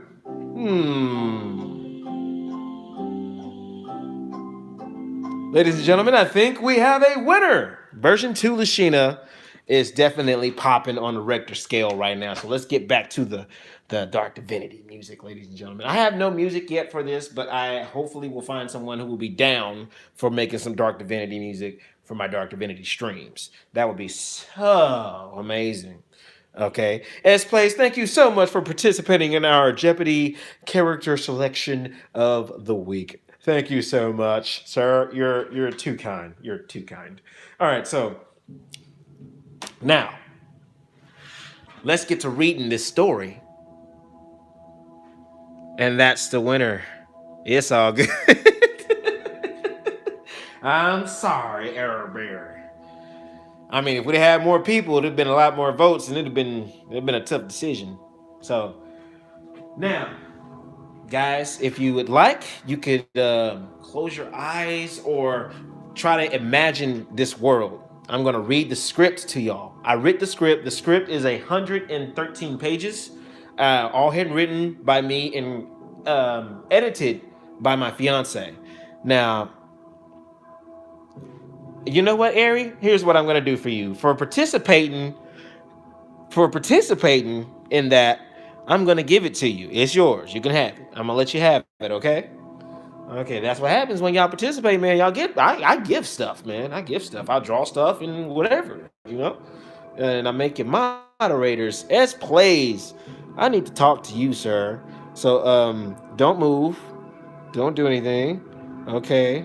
Now S plays. If you would so kindly say something in the chat for everybody that's here. The four of us. Technically that's here. I'll put the picture up for now, Ari, and then once I'm done streaming, I'll bring it to you. All right, so I'm gonna get started on the story. Oh, look at that, S plays. Told you I'd pay you back. Okay, so now we got some moderators in here. We got 3 of them. That's awesome. Even if it's just the 3 of y'all here, that's cool. I got somebody to talk to about this book and read this book. It makes me so happy. Y'all have no idea. You have no idea. Anyway, so Dark Divinity, beginning Act 1, Page 1. Now, for the setting, time, and place, I'll say this is the setting, time, and place, and I'll read that. And then as the characters go, I'll read the characters in their voices. Introduce? Okay, Dark Divinity is a world and place separate from Earth. You need a shower? Ah, Kiwi, I was about to get into this thing. I was about to get good. You know what, Kiwi? Go ahead. I'll let it play. Oh, okay, cool. All right. Dark Divinity is a world about a young demon dragon born. She was not supposed to be born. She is what they call an abomination in this world because of the power that will come from this being. However, Lucina did not get a chance to meet her mom. Something happened to her mom after she was born. Let's find out what that was.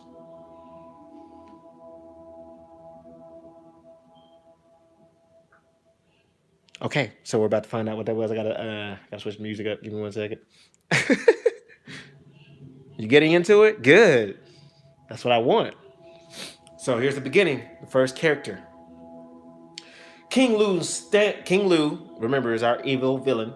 King Lu stands in front of his throne, facing his 3 A-ranked assassins, with his hands placed behind his back. Nigon, Saigon, and Rygon, go and kill them and bring Valicia's body back to me. Nigon replies, Sir, as you wish, my king. Saigon replies, Sir, we shall make quick work of them. Rygon replies, Sir, yes, let the fun begin.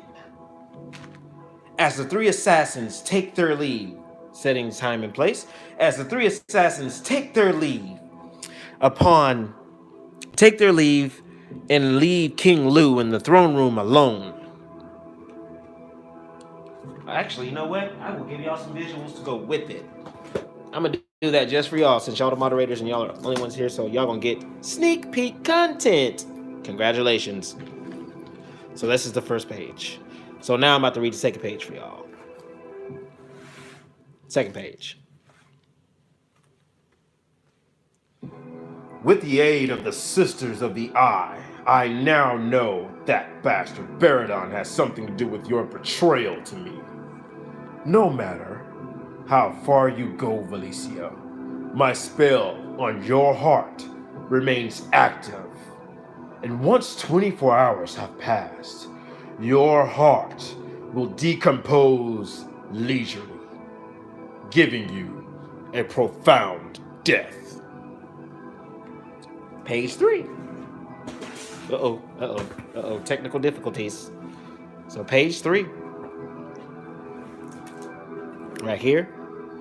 Meanwhile, as Nigon, Saigon, and Rygon follow the scent of King Lu's dark magic placed on Valicia's heart. They're running through the woods, obviously, and they're getting close to their target, so let's see what happens next.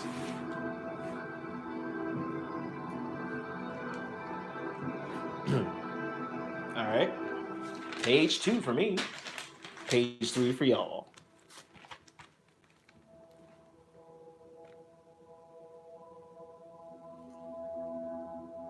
We haven't seen battle since we were younglings, says Rygon. Saigon says, yes, and based on King Lu's the intel he provided us, Baradon will be present by Valicia's side. Rygon replies, that red bastard of a dragon, he's the reason we lost that damn war. Nygon speaks, enough. Don't be hasty. Don't forget it's Baradon we are up against. Who knows how far his ability to hear will go? Saigon says, yes, of course. Nygon replies, Saigon, set up a telepathic link the three of us will use. We are assassins, so no sound. Yes, setting up the link now. They arrive at their destination. Here they are, Valicia and Baradon. The story continues on. Uh-oh. Hold on. Technical difficulties. Give me a second. I gotta go back to page 3. Alright. As a telepathic link is set, I am going to read from a telepathic link now. Stop here. There they are. They're about 50 meters out. Yes, indeed they are, my commander. As King Lu said, we will wait until Valicia over there coughs up. Then we kill them both. Those asshats won't know what hit them, says Rygon. Nygon says, don't be a fool, Rygon. You will stay behind and wait for the signal as planned. You will officially join the A-ranked assassins, and you will do as command. Rygon replies, as they are having a dispute. Rygon replies, we're on this page. Rygon replies, the hell I am. I didn't do all that training just to sit here and... Enough! And that's an order, Rygon, or I will kill you myself. Do you understand? Says Nygon. Rygon replies, whatever, man. Saigon speaks. Commander, the time draws nigh. King Lu's spell is getting stronger. I can smell it. Nygon replies, splendid. Good work, Saigon. Let us get into position. Roger. Yeah, I got it. You see that? He released him. Because it's time to get serious. Let's see what's going to happen next, guys. This is getting interesting to me. I mean, dang, your boy is interested. You feel me? How's the story going so far for y'all? Let me know what y'all think about it so far. While I give y'all these visuals. Just let me know what y'all thinking about the story so far. I'm getting into the spirit. You sound like the characters. Thank you, Eric. Oh, it's lit. Oh, okay. Thank you. Hope y'all are getting into the story just as much as I am, because I sure am getting into it, bruh. Tell me, I'm telling you. All right, let me continue. Meanwhile, Valicia, I'm not going to do no girl's voice. I'm sorry, I don't have a girl in here to do that. So there will be no girl voices at the time. I'm just going to do my best. So don't be laughing. If you do laugh, that's all right. All right. Meanwhile, Valicia has entered the final stages of her pregnancy, in which she has already informed her love, Baradon. That would be page 5, Paul. Valicia, my love. This is wondrous news, Valicia replies. It is indeed, my love. But it's Slew. He's incredibly angry and will try to have me killed. Don't laugh. I'm trying. Anyway, Baradon says, Valicia, do not worry, for I am here to protect you both from his filthy claws. Turn the page. And this is the last page. There's a page. This is going to be this page, and then one more page. That's going to be the last page because the rest needs to be done in color. So this is basically what y'all are going to be seeing when the book is complete. Continuing on, Valicia says, My beloved, I am honored that you bestow upon me your gifts of love and protection. But there is something I'd like to ask you. We are over here now, and that is going to be the end of that. So I will leave Baradon and Valicia's character sheet up for y'all to kind of imagine what's going on. So right now it's nighttime where they're at. I'm going to put Baradon and Valicia up here for y'all's visuals. Baradon and Valicia, y'all are being called to the office. I'm a whole need y'all to show up right now. Okay, so there's Valicia. She's present. We got Valicia. Now let's go get Baradon. Baradon, where you at, B? You're being whole called to the office too.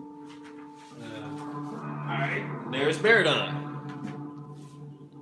So now these characters are talking. So these will be y'all's visuals. You got the sound. I'm the sound, and the music is also the sound. And now I got y'all's visuals. Let's continue. All right. Where was I? The question. My beloved, I am honored that you bestow upon me your gifts of love and protection. But there is something I'd like to ask of you. Baradon replies. What might this be? Valicia. Hazelnut. Oh, wait, hold up. Why did he get hidden? Hold on. Did somebody just get hidden? Uh-oh.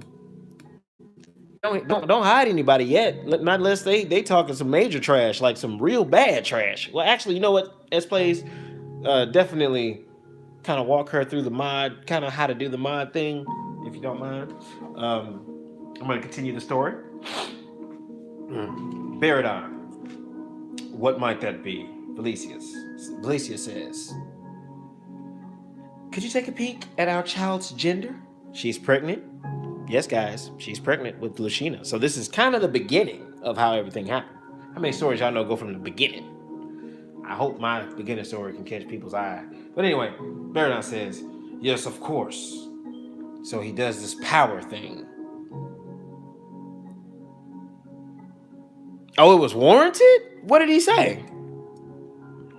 Did I miss it? Let me scroll and see what was said. It was warranted. Oh, wow. Wow, okay. That's interesting. I got a hater already? Damn, that's crazy. Anyway, yes, it's a girl. He does the power.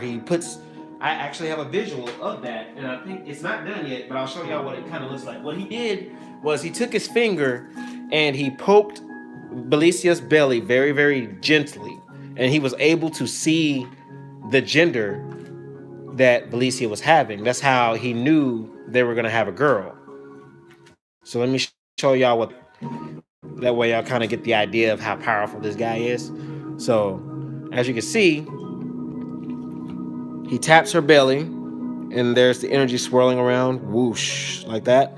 And so that's how his eyes are completely green. And as you see from this frame right here, his eyes are completely green. So that's how he was able to see the gender. That's how he knew what the gender was. So let's get back to the story. Now to break it down, we also kind of understand how that happened. 5, 6. Magnificent. Tell me, my dear, any idea of what we shall name her? Says Valicia. Baradon says, I have the perfect name for her. Lucina Dev. How does that sound? By the way, you can take us back down now. What happened was that Valicia was so excited that she used telekinesis to lift up the area that they were laying down in. She picked up the whole chunk. She picked up a whole chunk of the planet that they were standing on because she was so excited about Lucina. So, and that's what he's saying, take us back down now for her. Our new album Trench featuring My Blood. Now on the Valicia replies, let me get through this ad. Okay. What is this? Okay, that works.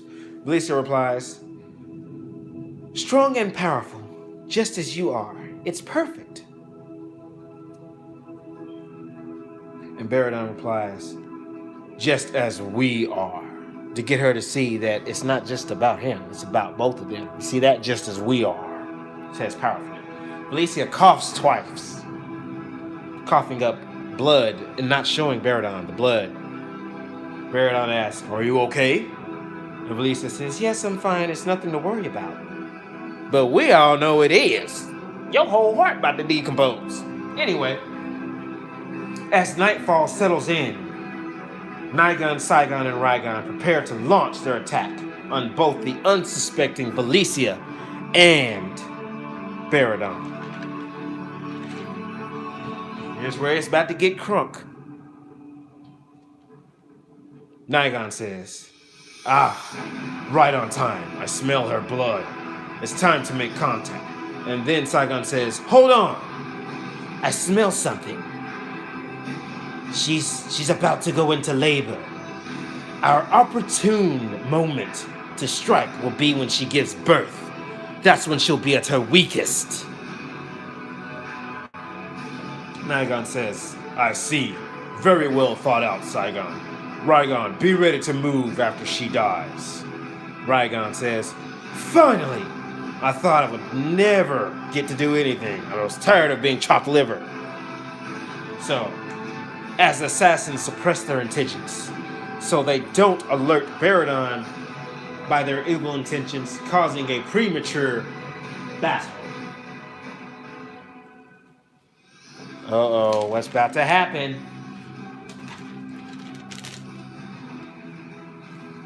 Saigon takes a quick step to the side, not noticing that he stepped on a small branch, a twig, a very tiny twig. Stepped on it, made a very, very, very quiet sound. But nonetheless, it was a sound, and Baradon could hear it. What the hell was that? Rygon says. He heard me. They're still in a telepathic link, by the way. He heard me. Felicia starts to scream in agony as the birth is starting to happen. The baby, she's coming! It's like, y'all forgive me, I'm gonna get into this. Anyway, says, damn it, Rygon. I told you to hold on. Saigon, let's move. Saigon says, Roger. Nigon and Saigon jumped out of hiding and made themselves visible to both Felicia and Baradon. Nigon says to Baradon, Baradon and King Lu's betrayer together. What an unpredictable turn of events. Baradon says, your so-called king sends weak lackeys such as yourselves to do his dirt, says Baradon. Saigon says, King Lu has much bigger fish to fry. Other than you two, Baradon says to Felicia through thought. Felicia, you will have to give birth to Lucina on your own. I will make fast work of these two. Insects. Worry not, my dear. Nigon says, be careful what you say, because some insects are known to kill beasts, even you. Insects can kill people. They really can. Saigon says, now! And Saigon says, that was actually Nigon that says now. Saigon says, Roger. And now here's the combat, ladies and gentlemen. This is where it's about to get hype. For those who know what anime is and what anime combat looks like, comic book combat looks like. So use your imaginations, ladies and gentlemen. I'm going to get to work on those visuals, and you're going to see how badass this shit's going to be.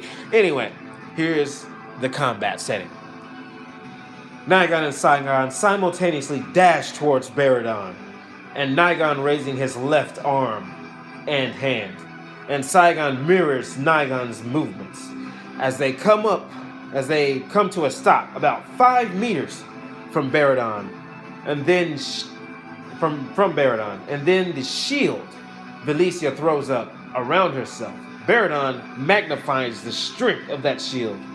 Nigon and Saigon faces them and extends their arms out as they connect, and their hands also connect together.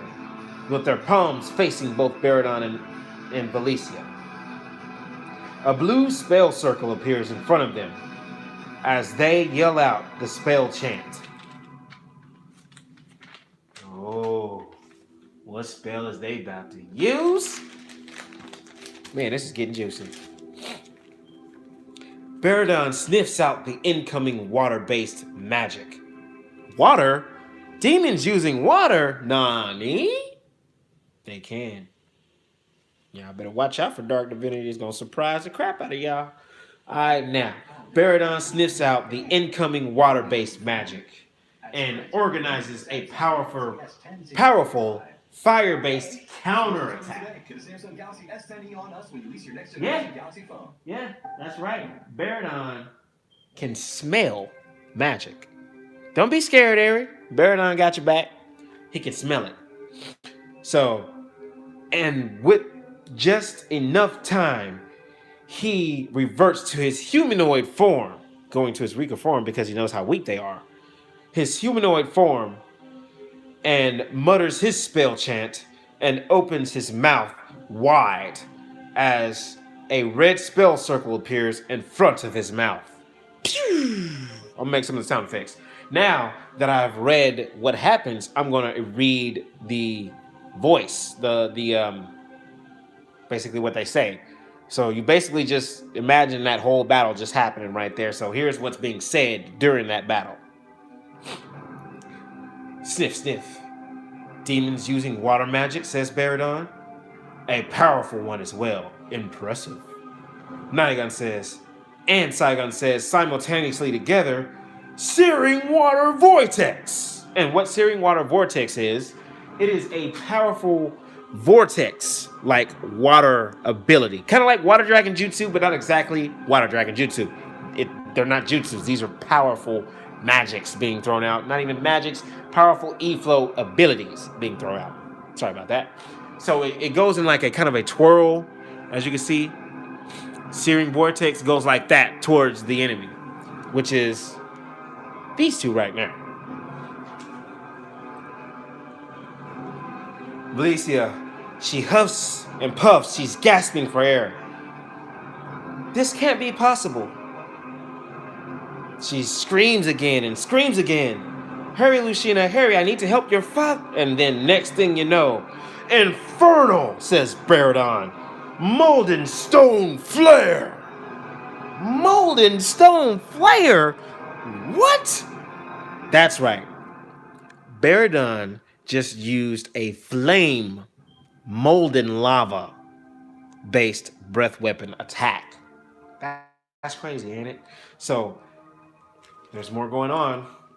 As both spells were released simultaneously, Nigon and Saigon's water collides. Sorry about that. Nigon and Saigon's water magic collides with Baradon's powerful flame magic, displaying equal power. The fire and water begins to create steam from the collision of the blast. Vortex, yes, the vortex. Vortex is real, man. That's some stuff right there. Vortex, hot stuff. Anyway, create steams from the collision. In that same instance, Valicia watches bravely while focusing on the birth of Lucina, as Rygon is still hidden, awaiting Valicia's death and watching the fierce battle in progress. Rygon says, wait, ain't Baradon supposed to be in full drive? What the hell is going on? I can feel the heat all the way over here. Lava? But how? Says Rygon. Valicia says, as she's huffing and puffing, the flame turned into lava? When did he? Baradon. Any source of fire won't work on them. They will absorb all fire. That's right. Demons have the ability to absorb fire magic, unless it is really, really strong fire magic. Baradon strong fire magic. Anyway, moving on. Rygon. Heh, that's right. So strong, but yet he's an idiot. Once they absorb it, they will become stronger than him. What the hell? To hell with orders. I'm going to go ahead and move now, says Raygon. What's Raygon about to do? Baradon's... Wait. Page 12. Here we go. Here comes another one. Baradon uses compound magic, combining lava with fire, creating heavy molds of lava that overpowers the water magic quickly and covers Nigon and Saigon where they stand. They don't seem to be fazed one bit by the weight of the lava. Raygon notices something odd. Nigon and Saigon aren't moving, but taking the lava that covers Nigon and Saigon begins to harden to stone.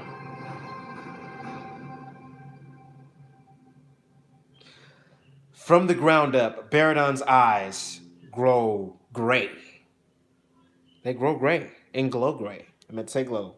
They glow gray, and he extends his hand towards their direction.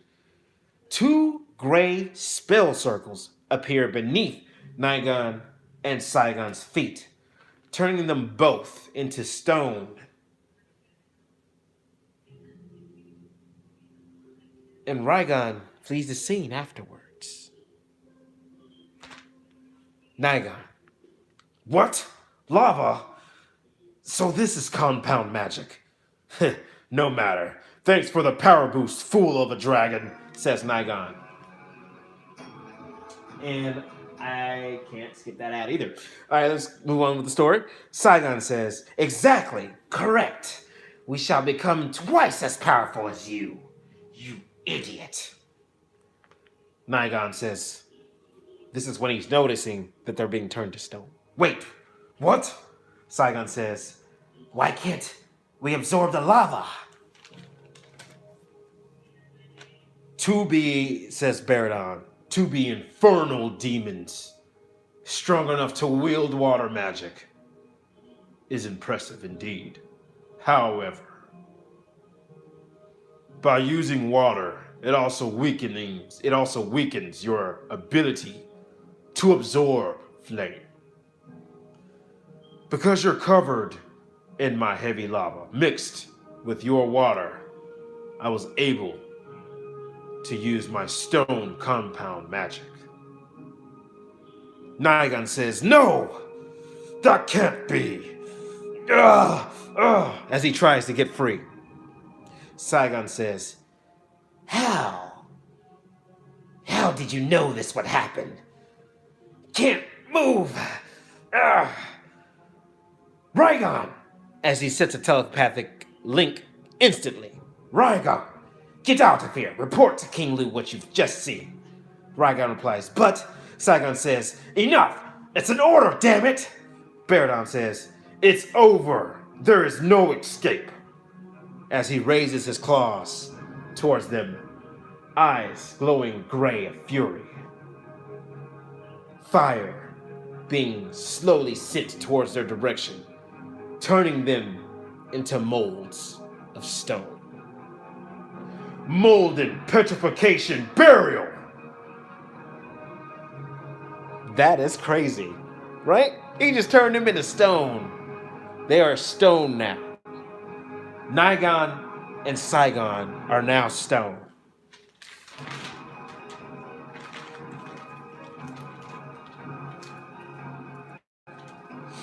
As the battle draws to a close, with Nigon and Saigon being turned to stone very slowly, and Raygon flees the scene as he was commanded, Felicia's finally giving birth to Lashina.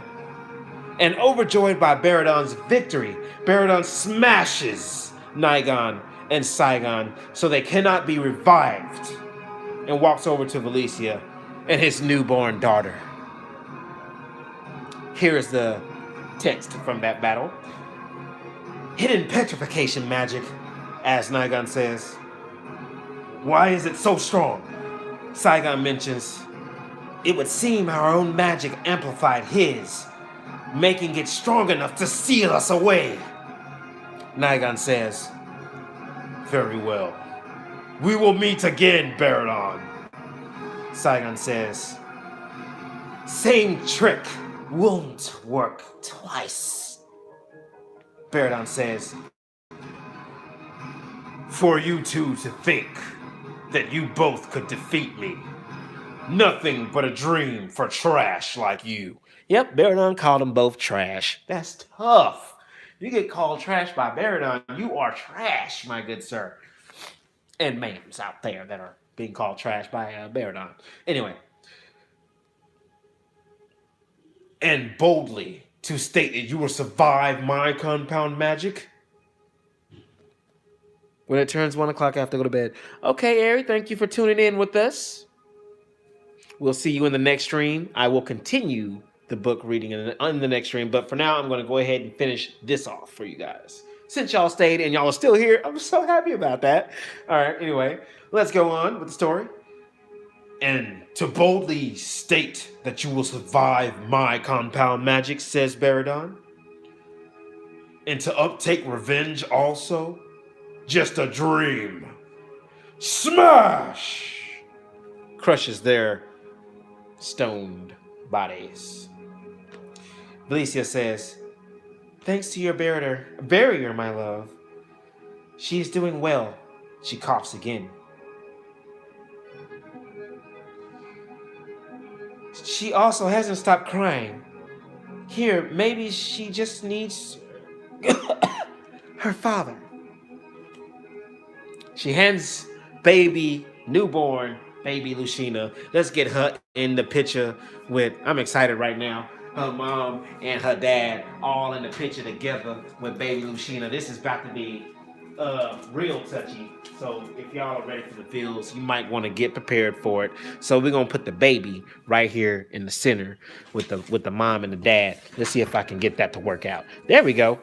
And we got King Lou in the picture too. Oh, that's tough. So here we go. We got them all together right now. And actually, Baradon is in his humanoid form. So let me get Baradon's humanoid form out. I should have these things. There he is. So we're going to put Daddy next to the daughter, Mama next to the daughter, so y'all get an idea of what things look like right now. So y'all ready for this? Here it comes.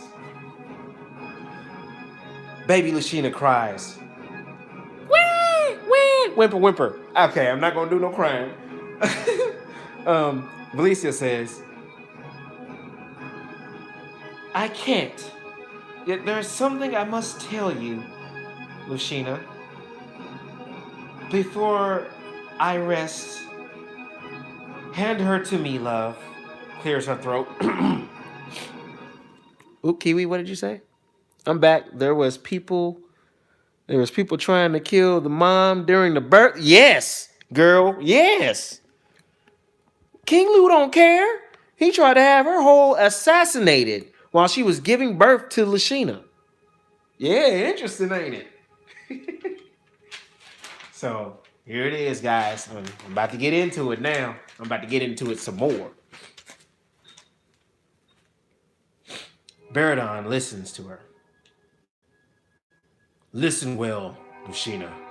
Your mother has words for you. And Baradon thinks to himself, damn him! Now that I can sense his magic, it's taking effect on Valicia's heart. She hasn't much time left. That's right.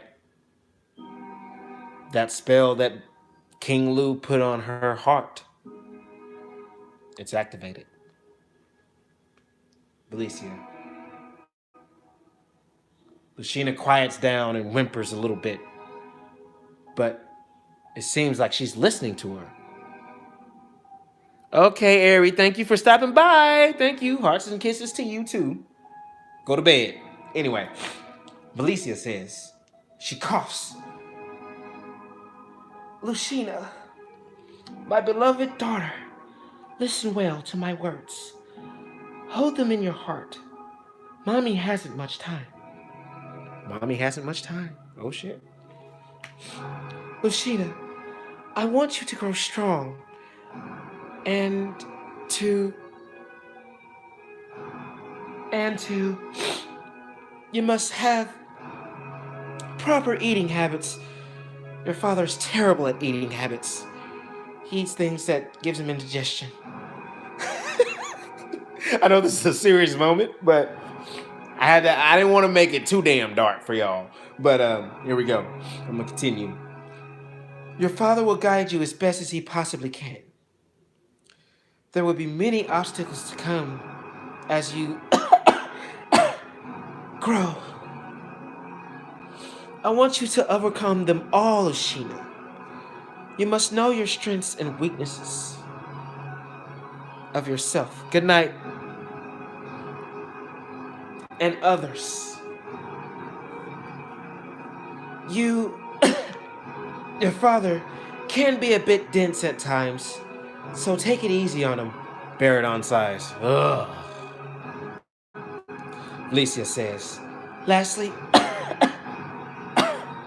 my dear Lucina, understand that this is important. Study our magic. The divinity bow mustn't fall into the wrong hands. The bow right here. When you are ready to become a successor, forgive me, Lucina. I won't be present to assist you in your growth. I'm so very sorry, Lucina. I will always love you and your father forever. Baradon sniffles, because he's sad. His wife about to die. His woman that he conceived a little girl, a beautiful little demon, half-dragon child with, she about to go. Baradon, my beloved, here are my words to you.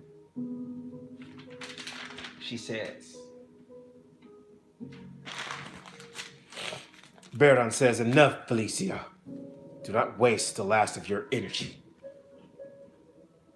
Lucina hasn't opened her eyes yet. She must see you. You must be the first. Shh, says Felicia. It's okay, love. She's sleeping peacefully. We all, the three of us, shall reunite someday. She is in your care now. Raise her as planned. Raise her as we planned. Baradon, I will, my love, without fail, I swear. I, Baradon, see that your final wish will be made true. Lucina is sleeping? She's snoring. Yeah, she's a hard snorer. Even as a little baby, she's just hard snorer. She a heavy sleeper. But was still able to hear. I will always love you both. Forever. And Belicia is gone now. Belicia dies. Her heart has decomposed completely. Belicia is no more. She is dead, leaving only Baradon and the freshly born Lucina. What will happen next? Baradon says, Felicia! Felicia! And he lets out a very blood-curdling, angry, and furious growl. Roar! My fiance gonna kill me for that because I know these kids sleep. But anyway, I'm in this mug though. Lucina wakes, not Belicia, but Lucina wakes up. Wah! She crying. Because her father frightened the hell out of her, waking her up with that scream. And that, ladies and gentlemen, is part 1. That's part 1. To think that a death would happen in part 1 and it be the dang mom? Part 1? Okay, chat. Let me know what y'all think about part 1 of Dark Divinity. Let me know what y'all think. Tell me what y'all think. Let me know. Talk to me. Whoever's still there. I think S Plays, I don't know if you are still here or not. Kiwi, I think it's just you and S Plays, Kiwi. Well, let me know what y'all think about part 1. Would that be something y'all would be interested in reading or seeing as an anime? You know what I'm saying? Or as a movie? Let me know what y'all think about that story. I mean, like, that's not the whole story, by the way. The whole story is written. That was just the first half of it that I gave y'all. I just gave y'all the first half of the story. So let me know what y'all thinking about it. So right now we got a nice from S Plays. Thank you, S Plays. I thought it was good, but it feels like prequel of chapters to the story of the main character. I don't know how to respond to that. Let me read that one more time. Let me see. Hold on, give me 1 second. I'm sorry, y'all. I'm still really new to this whole streaming thing, so y'all gonna have to give a brother a break. Good, but cancel. Are we back? Hold on, give me 1 second, y'all. Okay, there we go. Like I said, I'm still kind of new to this. I'm sorry about that, y'all. If that's interrupting everything. Like the backstory? Yeah, that's what this is. That's the beginning of everything.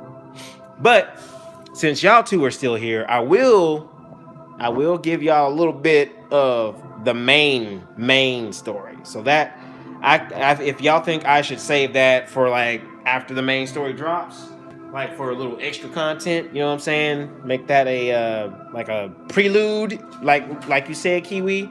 That was a great idea. I might make that's what that is. So right now, oh, and yeah, I'm gonna let y'all see this too. This is the book I wrote the story in, and that's what it looks like. Yeah, I used whiteout. Yep, I'm gonna be real about mine. I used whiteout to put that on there.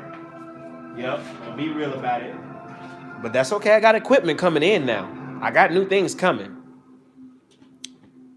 This is where the story is at. This is where after Lashina grows up and after she finds out about what happened, then that's when the story gonna take off. You gonna be seeing Lucina in this form right here. Where did the yeah. Next time I do this, it's gonna definitely be super duper professional. Hold on.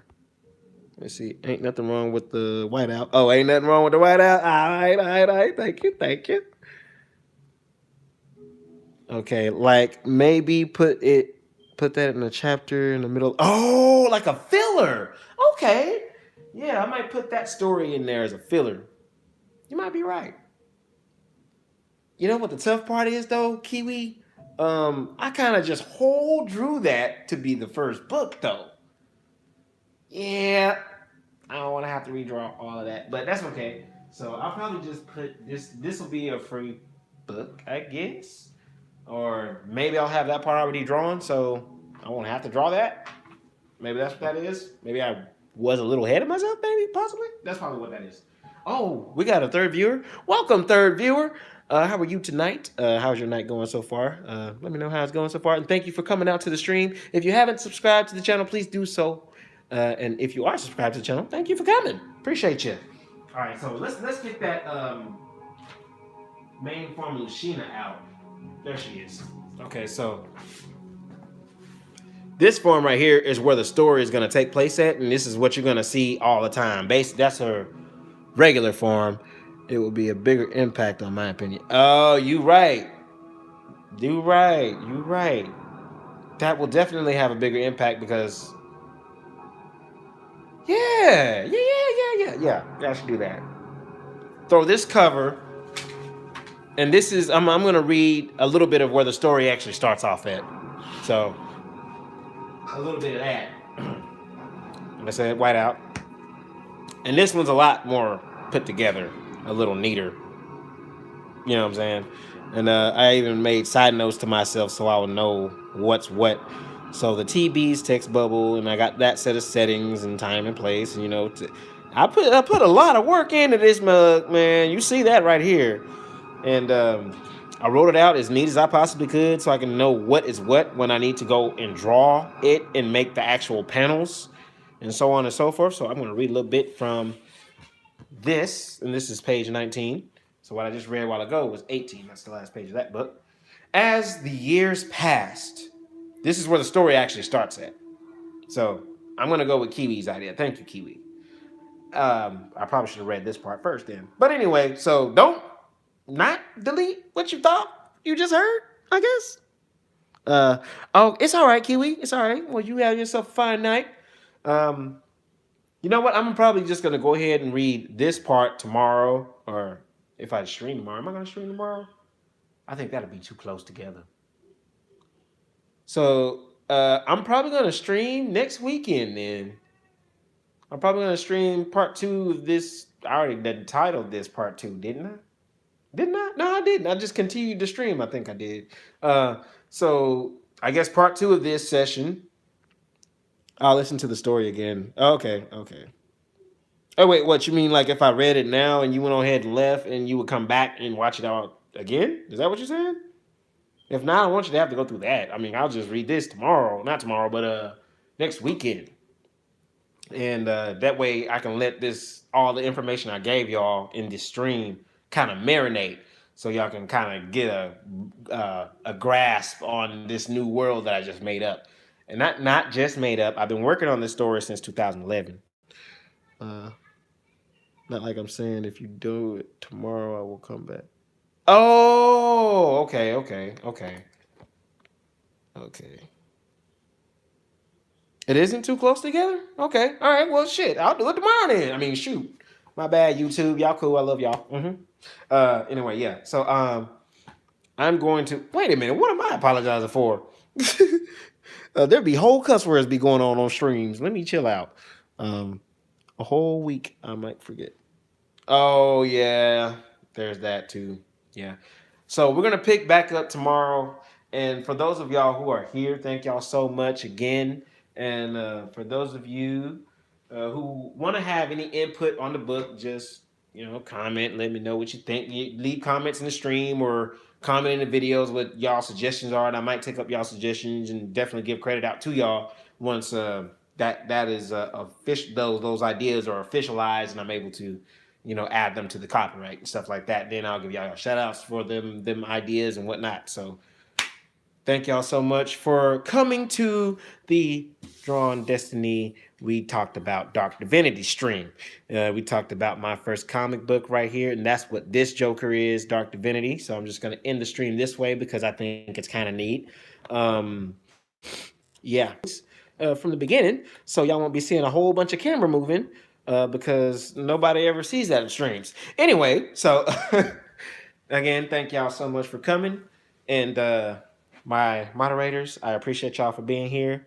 And I appreciate y'all for being moderators for my very first stream because I didn't know what to do. I didn't know who was going to show up. I thought it was going to be a whole bunch of slew of just random people, and I wasn't going to know who they were. But yeah. Again, S Plays, thank you for coming, man. I appreciate that, bro.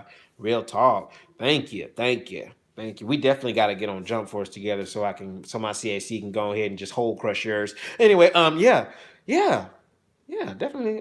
See y'all tomorrow on the next stream. So I'll be streaming tomorrow, probably around this time at night because my job, I get off at nighttime. I work the night crew. S Plays, don't be getting too high in the ranks because I probably won't even be able to fight you. I'm just talking crap, S Plays, man. I don't even know if I can beat you, bro. But I'm gonna try though. I'm gonna try. Because I got some pretty nice skills set up on my CAC. But anyway, that's about it. I'm going to let that be it. I don't even know how to end the stream. I'm going to let y'all know right now, I am streaming from a whole phone. That's right. I'm streaming from a whole iPhone. I'm going to tell y'all the truth right now because when the time comes for me, things will change. So you'll know where I started at and what I started with. And that way you can start with whatever too. So right now, I'm using a selfie stick and an iPhone 6. What's up? I'm gonna keep it real with y'all, cause y'all my viewers, so I'm gonna keep it real with y'all. I would want y'all to keep it real with me, so hey, do you think? Do you thug dizzle? So I don't know. Do I just click the X to end the thing? Cause I don't know how to end it, and I really need to get things put back up. And so tomorrow I need to have a section to where I can just grab whatever I need and have it there on the drop, because I know people don't like to be kept waiting. But yeah. All right, y'all. This has been Paul, aka Drawn Destiny, and I'm out, y'all.